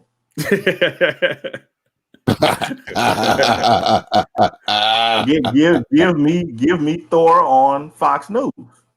I mean, hey, like that then. I mean, almost every single superhero thing, I mean, minus Black Panther, we have seen somebody jumping in the middle of an African jungle with with Africans with automatic weapons, right? Jumping out of trees. Or somewhere in the Middle East, right? There was a time where I've never seen the media as objective. I've always seen it leaning in a certain direction to try to propel a message. And right now it's saying, listen, we hate Trump. Yeah, that's kind of where we're at. I'm not going to lean that way or the other. I think that it's just, I guess, a part of me that I hate to say contrarian, but it's just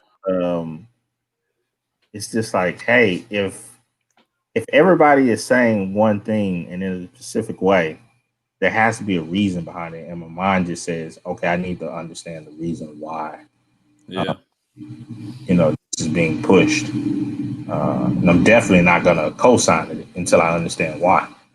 Yeah. So the media saying all one thing, all of their writing saying all of one thing. Then you have all of the popular comics and late night shows and stuff or whatever. They're saying the same thing. It just doesn't make any sense. It almost seems like, good grief. Am I in Nazi Germany or something? Is it like that? You have to sit you in a room, have your eyeballs peeled with some type of duct tape, and you got to watch the show over and over and over. I mean, that is what we. Hey, that's what I mean. Saturday Night Live and Twitter and man, and to and me, it's like especially when it comes to comedy. I think that I always felt like one of the objectives of higher comedy, able to criticize anything and anyone. Nope. No matter what, and to call it as it is in a comedic. But man, it seems like a bunch of comedians and stuff they're just afraid, man. Mm-hmm. Yeah. Like, oh man, if I say this, then the crowd won't laugh. So It's funny. Yeah. I mean, take for instance, Saturday Night Live. I can't even watch it anymore. But I didn't even watch it either. I was like, nah, this. I see I know some where this is highlights going. of what people have been saying, like in the news and stuff. And Yeah. I saw like some of the stuff that when they were doing the debates, and I'm like, okay, y'all are some world class comedians, and none of y'all made a joke about how Biden gets stuff all mistaken and says all sorts of weird stuff. And I mean, you didn't hear that? Like, really? That's like a defining part of his character. Yeah. He does seem kind of run on and mistaken about certain things. And yeah. They see it's a little off. But shit, we gotta understand, man. The majority of media is left, man. I mean, the majority of it is pretty left. I mean, we can agree on that, right? That most of it is pretty left leaning. Yep. So movies left, all the way left, pretty left, left the building. It's not left. So Hollywood is definitely left, man. You know, when you talk about Hollywood, that's left right there. You know, I mean, the right side of things you have to kind of look for. The left is right there in your face, pretty much. Mm-hmm. So if all of those things are left, Gabe, you don't think that there could be just a possibility that if such individuals are doing all of that, when it comes to technical things such as these ballot machines, that they wouldn't lean left as well? Could. It's a possibility. But without evidence, it's hard to say. I get it, right? The media and the way that the public's opinion or the societal lean is going, but I don't know. The machines don't lie.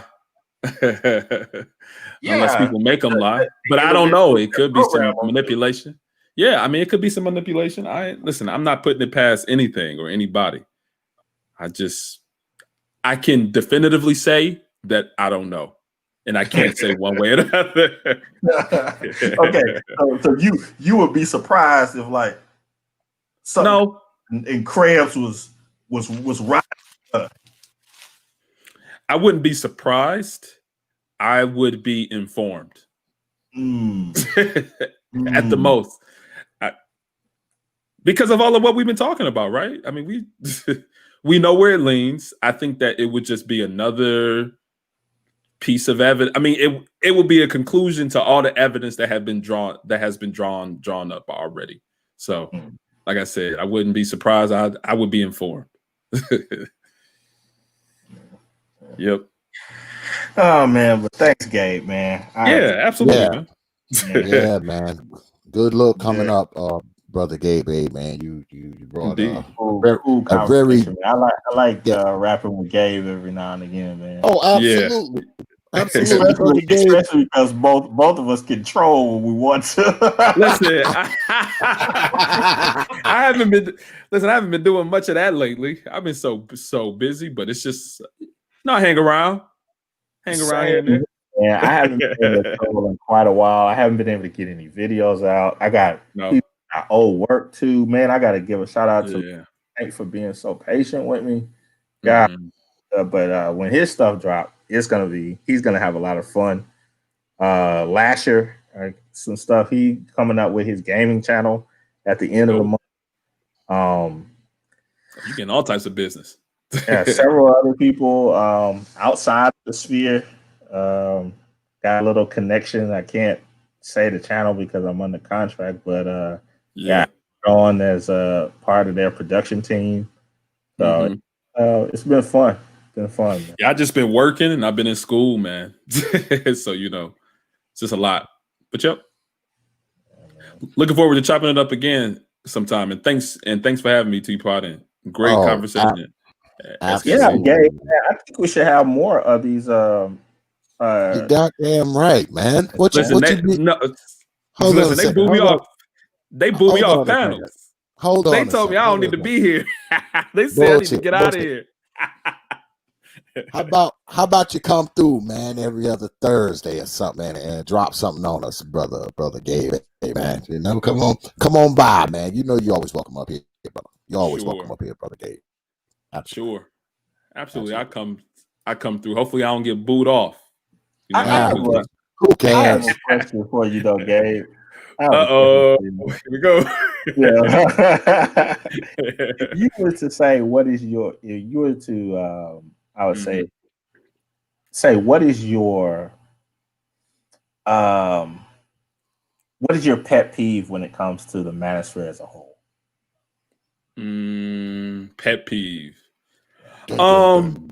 I think it's let me tell you what I think it is. I think it is brothers or when brothers have conversations that are circular and that don't resolve in any type of positive conclusion, but rather it's just literally like circles and circles and circles till it becomes something destructive, right? It becomes like a tornado or something, because I think a lot of times when people have certain discussions that are kind of emotionally infuriating, it grows to the point where people start saying stuff like, you know, I know you. what? Huh? I'm gonna come back to block off.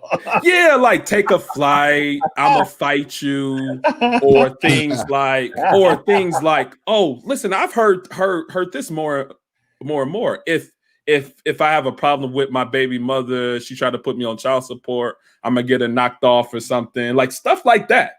Like I've been hearing a lot of that. Oh yeah. Wow.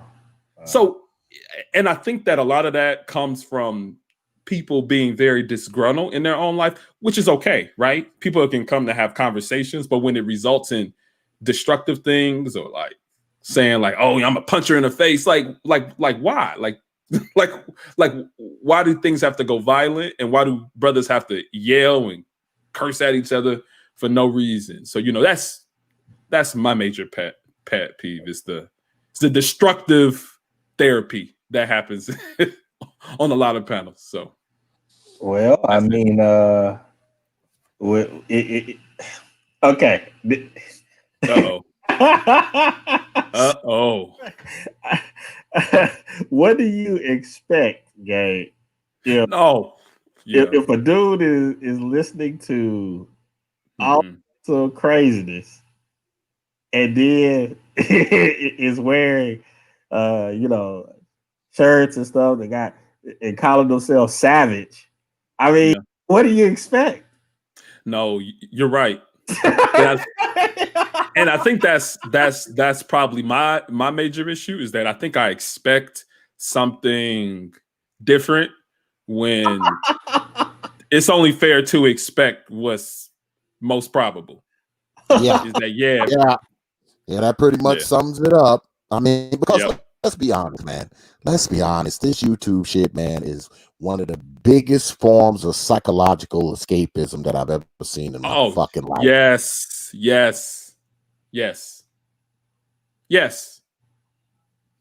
know, that's just the way it is.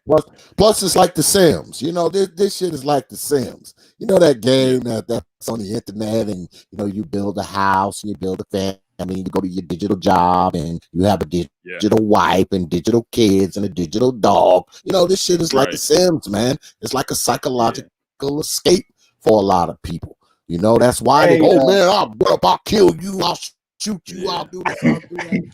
Hey, I just saw a thing that said something about some rapper named Lil Boosie. He got shot. Oh wow, Boosie got shot. Another rapper has been shot. Yeah, so what's the toll for the week? Is it like 6 so far? About 5 or 6 right now. Yeah, man, they're dropping like flies, man. They dropping like flies. What is the occupational hazard of being a rapper? Oh man. Now that you got tech and geolocation and people putting them where they at, people can find you really easily. And you know, I guess so kind of another to your point, as SKC and T.P.O.T, is that I guess I'm disappointed at times because I do connect with brothers offline, people who I've met here, and I'm like, and I try to get them opportunities. I try to connect them with different resources, things that can help improve their lives.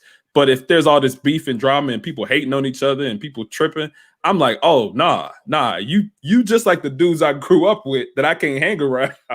So, it kind of like, diminishes or decreases the amount of brothers that I could really connect with on a like off YouTube. So, I think that's another disappointment that I have. But it's all part of it's all a part of the game. Apparently, he said part of the game. It's all a part of the game. Gotta charge it to the YouTube game, man. You gotta charge it to the YouTube game. Absolutely. But I appreciate you coming through, Brother Gabe, and of course my man, Brother Supreme. I appreciate you too, my brother. Let me go ahead and wrap this up, man, and go out here and see what the hell these women is cooking. And I appreciate y'all, brothers, man. I do, man. Thank you. Yeah, you gotta come through again, though, Brother Gabe. You gotta come through, man. Come through. Absolutely. Brought some clarity to the conversation tonight, man, and it's appreciated, my brother. For sure, anytime. All right, but thanks for having me, and I'll holler at you brothers later. Yep. You got it, man. All right, then. Bye. And X, you take care, get you some food or whatnot. And man, I gotta answer this. This one thing in the chat. I think it's Ray Hanma. He said we need resources that help Black men find and keep work. I'm gonna leave that. I'm gonna pass that over to X because X has tons of stories on that. put me on the spot, huh? Yeah, man. And now you got Ty City in the chat, man. Hey Ty, I see Ty. He gonna hate me, man, because I told him next year I'm gonna start a series, and it's gonna be on rapper deaths. No, rapper's death. And the occupational hazards of being a rapper. Yeah, man, it's tough being we got what 6 that's been shot in 1 week. Yeah, man, it's tough being an MC, boy. It's tough being an MC on these streets, boy. No, but hey, being an MC, you know what I'm thinking? Well, you know what I'm thinking? X? I think I can make the argument now that rappers kill more Black people than police. Get out of there! What y'all say? Get up out of there! Get out of there! Get out of there! It's crazy, man. They've been dropping like flies, man. I don't know what these brothers are doing out there, man. But see, this is the thing. And Brother Gabe A alluded to it a few minutes ago. These dudes have these beefs with other people. And what do? They go on their Twitter, they go on their Snapchat, they go on their Facebook and say, oh, I'm at the mall. Oh, I'm at the deli. I'm at the spot. I'm at the gas station. I'm at the club. So guess what? All those people that you got beef with, that you get on your Instagram and your Twitter and your Facebook and beef with, now they know where you are. They know where you are now. So you're kind of inviting it to yourself if you already got problems. Because I tell you right now, if I got a problem with somebody and I know our problems run deep, we got these deep problems, the last thing I'm going to do is tell you where the hell I'm at. Why would I tell you where I'm at? Because if I get online and say, I'm at the mall. I'm at the mall. Because once you do that, you get more swag. Oh, fuck that. Fuck that swag shit. That swag shit don't mean nothing when you laying in the morgue. All right? More, you get more clout. You know, that shit don't mean nothing when you laying in the morgue, boy. I'm telling you. You laying in the morgue, all that swag and shit that you had, that shit don't mean nothing. Because all it is a talking point. It's just a talking point for the people who are still alive. And somebody called Snuggles668 says, is what SKC saying, is it based in fact? Can it be proven? And I'm guessing he's talking about the rapper thing, because that's what we've been talking about for the last minute or two. And that is to be the premise of my entire show for next year. Can it be proven that rappers are kill more black people than the police? So I'm gonna start a rapper death a database, and then follow that through each episode of my show to see if that can be proven. It's insane, man, and it's disheartening, man, to see all these young brothers, because these brothers are young that are getting killed, shot, murdered, and shit in the middle of the street. These brothers are young, man, and these dudes are young. They're young fathers. They're people's sons. They're people's brothers, nephews, and cousins and shit. And these are people who have achieved some success. All right, these are successful young men. It's not like these are men who, living under the train station or, living in grandma's attic. These are successful young men. I think this can be proven. This next statement, I think is a fact for me to say that the rap genre is the most violent music genre on planet Earth. It's starting to look like it. It's starting to look like it. I don't think there's any music genre that comes close. Yeah, it's starting to look like it. Starting to look like it. I mean, how does Ty City say? When they come to murder, we in this bitch. Yeah. I mean, I just hate to see it, man. I hate to see these young brothers, like I said, brothers who have achieved a degree of success, in their lives. And their lives are getting snuffed the hell out. Their lives are getting snuffed the hell out, man. And it's probably over some stupid shit. They're getting killed over some stupid shit when they're at the pinnacle of their success, when they're making their millions and they got their money and, all that kind of shit. I say again, I mean, these are young men who actually, have a career, actually are doing well for themselves. They probably take care of their old mammy and everybody else, with the money that they make. And their lives are getting snuffed out, man. And it's probably getting snuffed out over something so fucking insignificant, man, that it doesn't even make any sense. A lot of these brothers are getting killed probably over the dumbest shit, because of some bullshit that got said, or over a girl, or some dumbass rap beef and shit. A young successful man taken in the prime of his life over something stupid, man. I mean, I don't know. The shit is just disheartening to me, man. I was watching this one Sotomayor show, and he was showing where it was like some dude in Chicago. I think his name is Duck or something like that. FDG Duck just got shot not too long ago. And then they had Facebook rap battles going on between each gang. And they were talking about how that they didn't feel sorry for it, and all the dudes they was gonna kill up, and I was like, God, yeah, man, it's crazy. They just come out to the world. Yeah, I did it. Yep, we did it. We shot him. We shot him. Shout out to brother Clue again. I missed your first one, but I was able to bring back up the Clue for $5 super chat. He said hashtag SKC Lab, hashtag ha ha ha ha ha ha. Also, brother Clue dropped another one. Let me see if I can bring it down here. You gotta bear with me, man. I ain't got my glasses on, brother Clue. Nah, he said I don't have the numbers. Yeah, I don't have the numbers, but I'm sure Bad Boy Entertainment has killed more men than Beethoven's music. I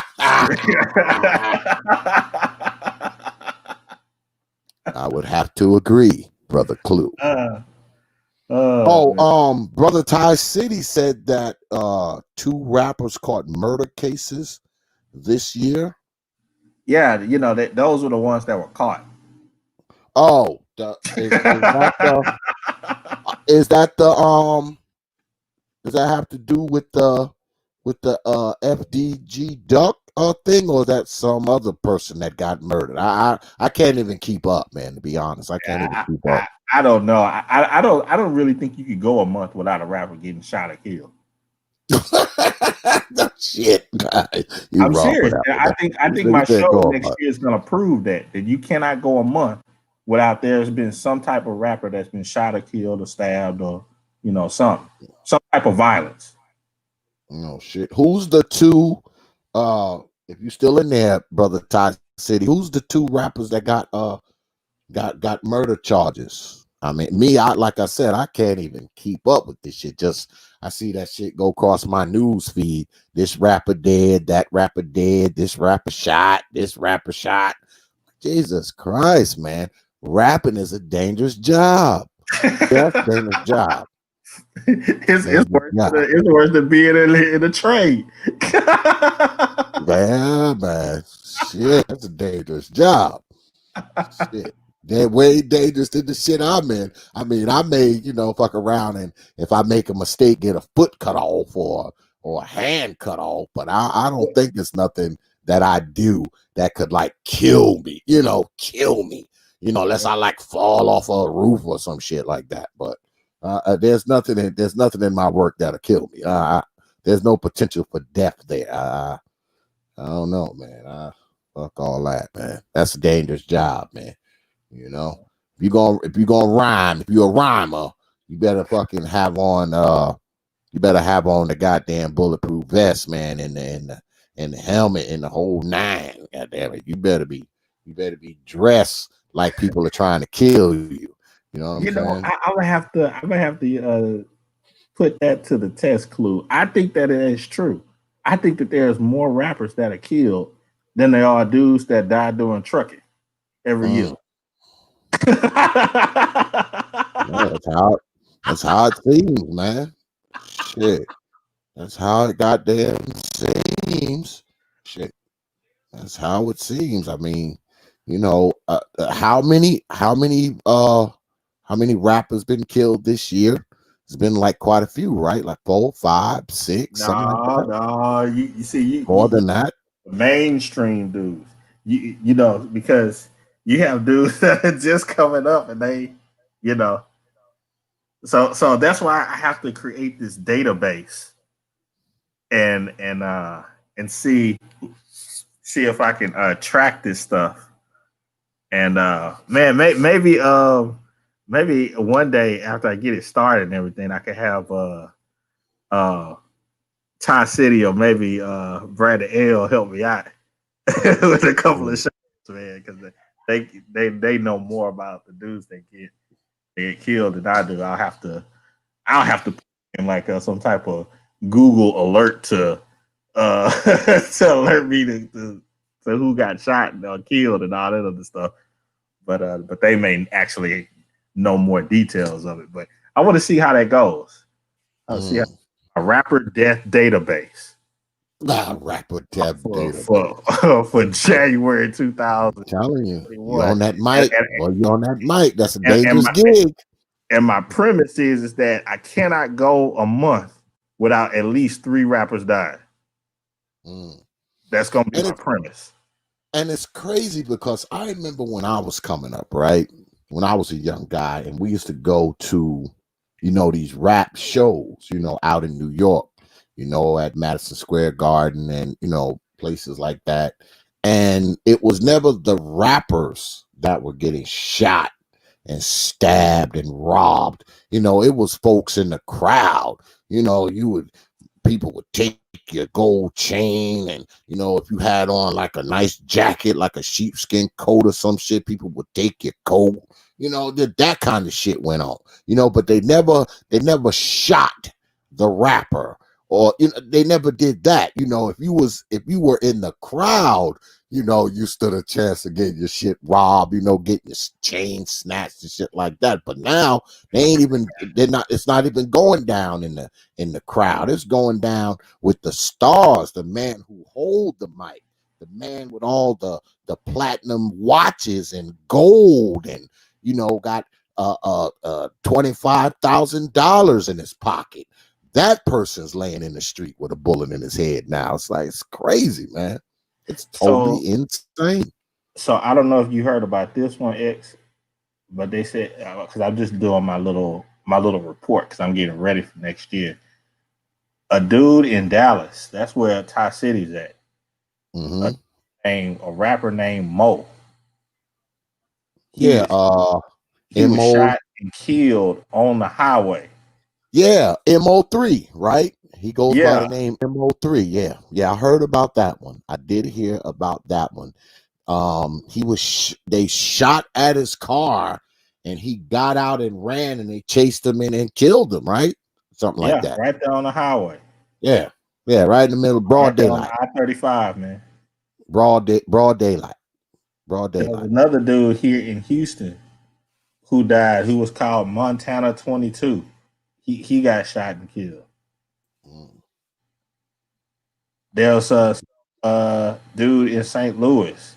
His name was BRB Loopy. Oh, he was nearly killed. He didn't get killed. He was just in a shooting. Oh, okay. So he's still alive. Yeah. Okay. Well, at least he didn't die. Damn it. The brother of Fetty Wap was shot. Did he die? I don't know. This is just all gonna have to. I'm just setting up for when I do my database, how I'm gonna be able to find this information and to be able to report on it. Well, they used to say, "Don't do crime." Now it's don't do rhyme. Yeah, don't do rhyme, because if you do rhyme, you might just get shot. Another rapper named Brian Trotter. He was found dead in his car. Wow, it's crazy. He was known by the rap name Kent Won't Stop. Well, I gotta agree with Brother Ty City, because he says it's street stuff. It's not necessarily about the rhyming, it's not necessarily about the rap, I guess. It just so happened that these people are rappers. I'm assuming, now this is an assumption, that these brothers are just rappers, and they into this beefing or ganging or whatever the hell they're doing, and they just happen to be people who make records. I don't think it's necessarily, I have to agree with Brother Ty City, I don't think it's necessarily the rap itself. What I think it is the rappers are in that life, which makes no sense to me, because if I'm making all that money y'all rapping Negroes is making, shit, you can't even find me. You can't find me. I ain't at no damn mall with the rest of you Negroes. Nowhere. And when I am out, I'm surrounded by my damn bodyguards, and my house is a damn fortress. You ain't finding me out. I ain't at no club with the rest of you Negroes. I'm somewhere counting my damn money. Oh, did you know that Saint Dog died? Who? I don't know. It's somebody named Saint Dog. Saint Dog, I don't know who the hell that is. Yeah, well, Saint Dog is dead. Wow. And he said, Brother Ty City said they just hit a dentist that's cool with the rappers. What the hell he got to do with it? Now they shooting at dentists and everybody else. Who's next? The person who washes their cars. Now there was a rapper in Baton Rouge. His name is Juicy Bentley. He was arrested for murdering his ex-girlfriend. Crazy. So Juicy Bentley, I think, is in jail right now. I don't know, man. I don't know. shit. What the hell did you say, Clue? Because the damn robot just chopped your damn head off just now. I'm about to he said gold teeth. Oh, I'm about to unchop it. I have to unchop it, god damn it. Yeah, brother Clue, all right with me. Leave Clue alone, robot. Damn it. Leave him alone. God damn it. Motherfucking robot like Frankenstein and shit. You know, it's all good till motherfuckers start killing the neighbors and shit. But yeah, man. I mean, this rap shit is crazy, man. Like, I hate to see it. I just hate to see it because I can't say this enough, man. These are young, successful brothers, man, who, you know, obviously have gained some notoriety and have gained some success in this rap thing. Because from what I understand, you know, being a rapper pays pretty well. So I will say again, man, these are young men in their prime, man, and they're being snuffed the hell out, man. You know, when they more than likely at the top of their game and shit. And it's just disheartening to hear and see, man. It is. I was looking online the other day, man, and somebody leaked out the photos of, I know everybody probably saw them, you know, I'm always the last to see shit, but someone had leaked the damn the pictures of what's his name that just got killed, King Von. Leaked the autopsy photos of him laying on the slab, man, in the coroner's office, man, and got him online. They online. You know, you can tell, you can tell where he had been cut open and sewed back together, and you know, they're like 3-4 pictures. I'm like, why would someone take these pictures and put them online? The man is dead. You know, the coroners obviously, you know, had cut him open to do the autopsy or whatever, and he's laying there on the slab, man, with his body sewn up. You know, I mean, yeah, that's crazy shit. Wow. Crazy shit. Yeah. People want to. I don't know. It to me, and you know, I know that I'm biased, but to me, it almost comes off as a death culture. Mm-hmm. Yeah, man. Oh, Brandon L, why you didn't tell me the St. Louis rapper Huey was killed? We are so wrapped up in death. It's almost as if we revere that more than we revere life. Because see, once you're dead, guess what? People start celebrating you. They got your picture and their name on the t-shirt and also kind of nonsense. You know, it's like we revere death so much, and we will bring death to people, man, with impunity. I mean, these people will take the pictures of a dead person, man, and sit there and smoke a blunt and laugh at the shit. They sit there and smoke a blunt and laugh at a man dead. Just look at the picture and be just getting high, laughing, and I'm glad you dead, nigga. You know, I may go to your grave and take a dump on it. You know, I mean, that kind of stuff is really going on, man. You know, and it sounds outrageous, man, but it's not. It's not. That kind of shit is really going on. These brothers don't care about anything, man. They don't care about shit, man.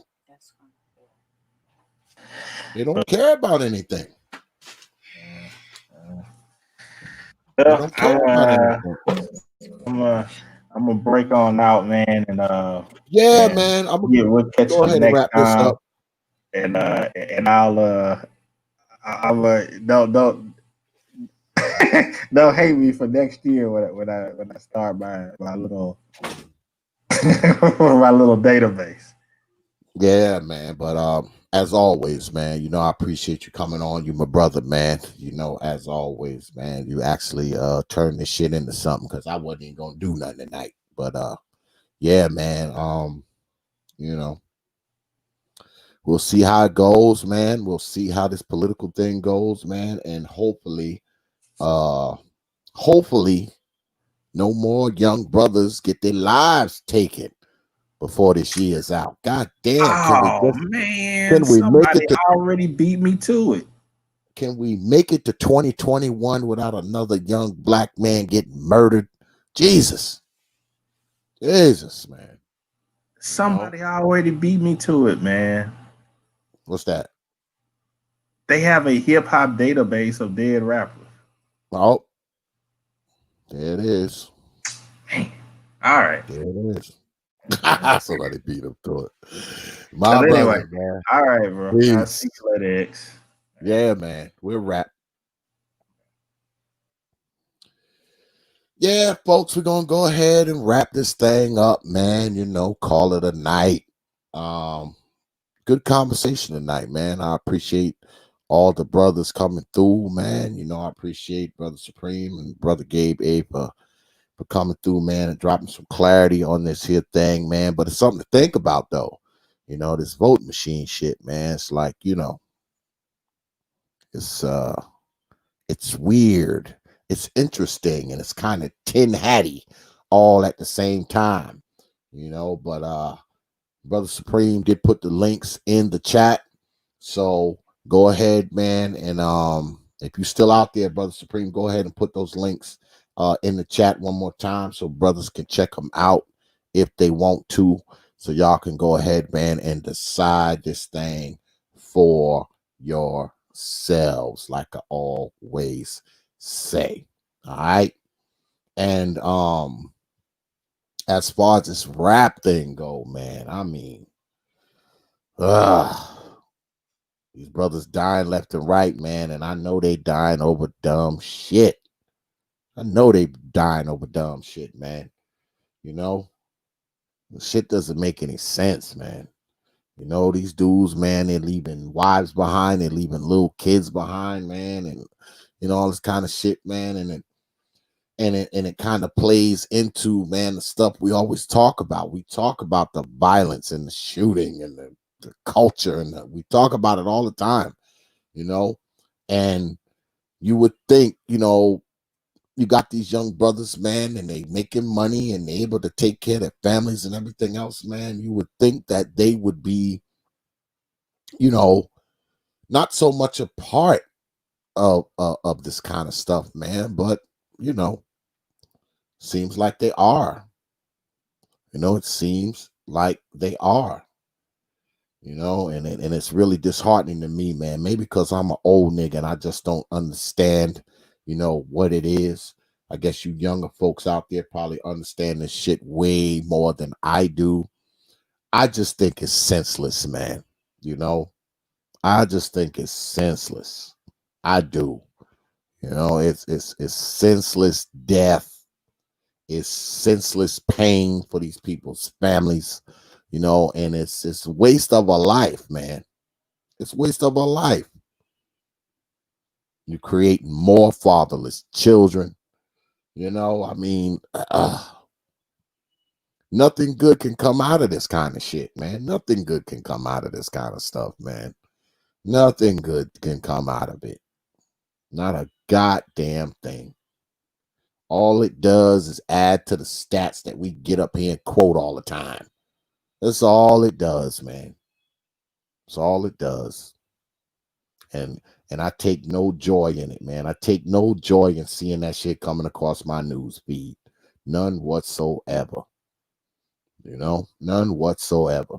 Because every time I see one, I'm always hoping that it's the last one. And the sad thing is, man, I know it's not. And those are just a few that come across my news feed. Because like I said, you know, I'm not up on shit. You know, I'm an old nigga, so I ain't up on much. But every time I see one, man, I'm hoping it's the last one. But the reality is, it never is. It never is, man. And that's the worst thing about it, man. That's the worst thing about it. You know, it's a damn shame, man, when you got a You got to look at your damn news feed and hope a young black man hasn't gotten murdered today. That's what I look forward to when I look at my damn news feed.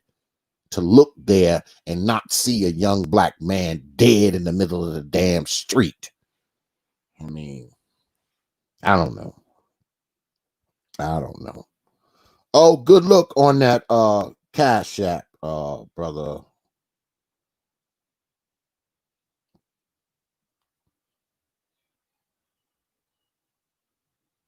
Brother Macro Darkness, brother Darkness. Appreciate that, brother. Yeah, man. I mean, I always look at my news feed, man, and hope I don't see another young brother, man, laying in the goddamn street, man. And I shouldn't be looking forward to that, man. I should look at my damn news feed and hope it's not gonna rain today. You know? I look at my damn news feed and hope I don't see another young black man laying dead in the street, man. It's a goddamn shame, man. I'm tired of this shit.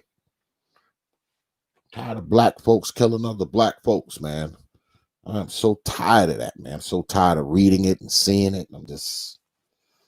I don't know. But I ain't gonna go into that diatribe any longer, man. I appreciate all you good folks, man, coming out tonight, man, spending some time with us, man, watching us and all of that.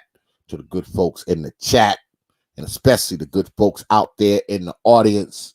You know, it's always appreciated, man. I appreciate the super chats and the cash apps that I got tonight from everybody.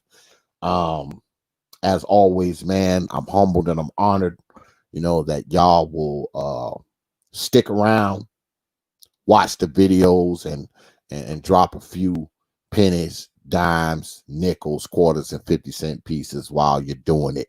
And it is greatly appreciated. I don't know what we're going to do next week. As y'all probably know, man, I've been kind of falling back, you know, on the streaming, you know, and about this time I usually pivot and do something else. I know we've been doing debates and I know y'all like doing them, but usually around this time of year, man, I make a pivot and do something else. Not saying that we're going to kill the debates altogether, but you might see less of them. You know, as time goes by, you might see a little less of them. I got some things in the works that I'm kind of working on and making happen. So I might be debuting something new next week. I don't want to talk about it now because it's not written in stone, but I got some new stuff that I might be debuting next week. So just keep your eyes open and stay watching the thumbnails right here on the T.P.O.T YouTube page. You freaking know. All right. So with that, I will leave you good folks with 3 words, you know, like I always do. Open your mind. House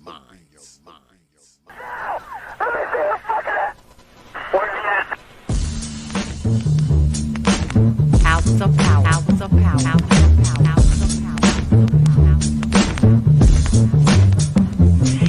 And so a community is where you control your police, you control your commerce, you control your education, you control your house. We don't control none of that.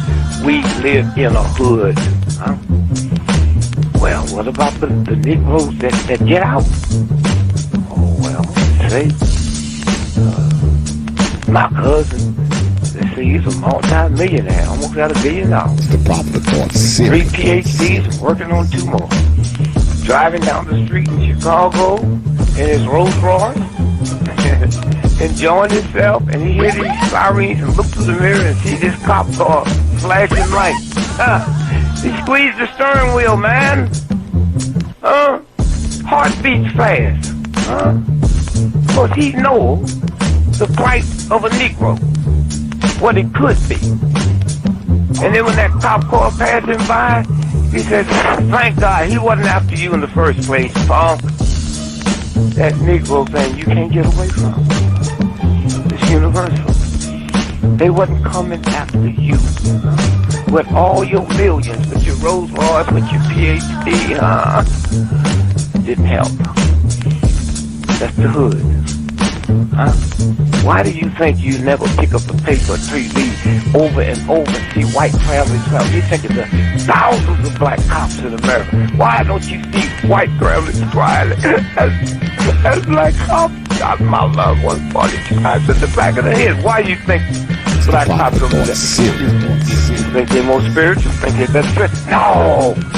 They got enough sense to know that white folks ain't gonna tolerate it. And I will stop in our neighborhood when we decide we will not tolerate it. Now, if we was organized, which is hard to organize people who are just gonna run crazy and you don't know you're crazy.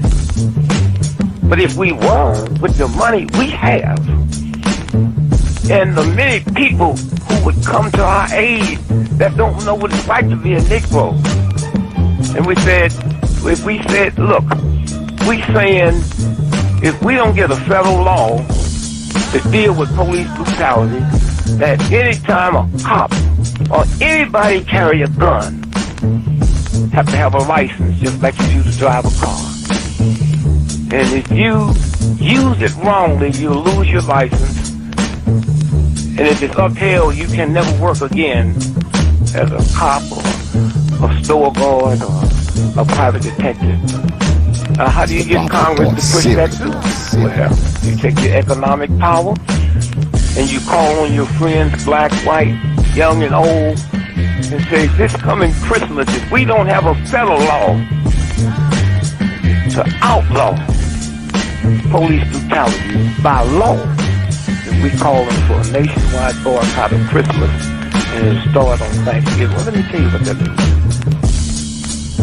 79% of all retail in America happens between Thanksgiving and Christmas. People stay in business all year, lose money just for Christmas, huh? Well, what happens now? Saks Fifth Avenue, Toys R Us, Sears and Roebuck, Weston House. They will get the bill, and all they got to do is make one phone call and say, Harry, that's the senator, I want that bill pushed through in 3 days. Okay, it's an economic thing. It's that simple. But we have the power, but the system has wiped us out so bad. Hours of power. Hours of power. Hours of power. Santana Lincoln 6. Go ahead. Clear suspect down 10-4. That's 10-4. The officer's code 4. We have one suspect that's been shot. Open your mind.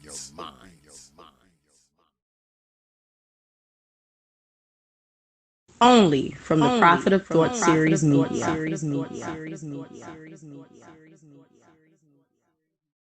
You know.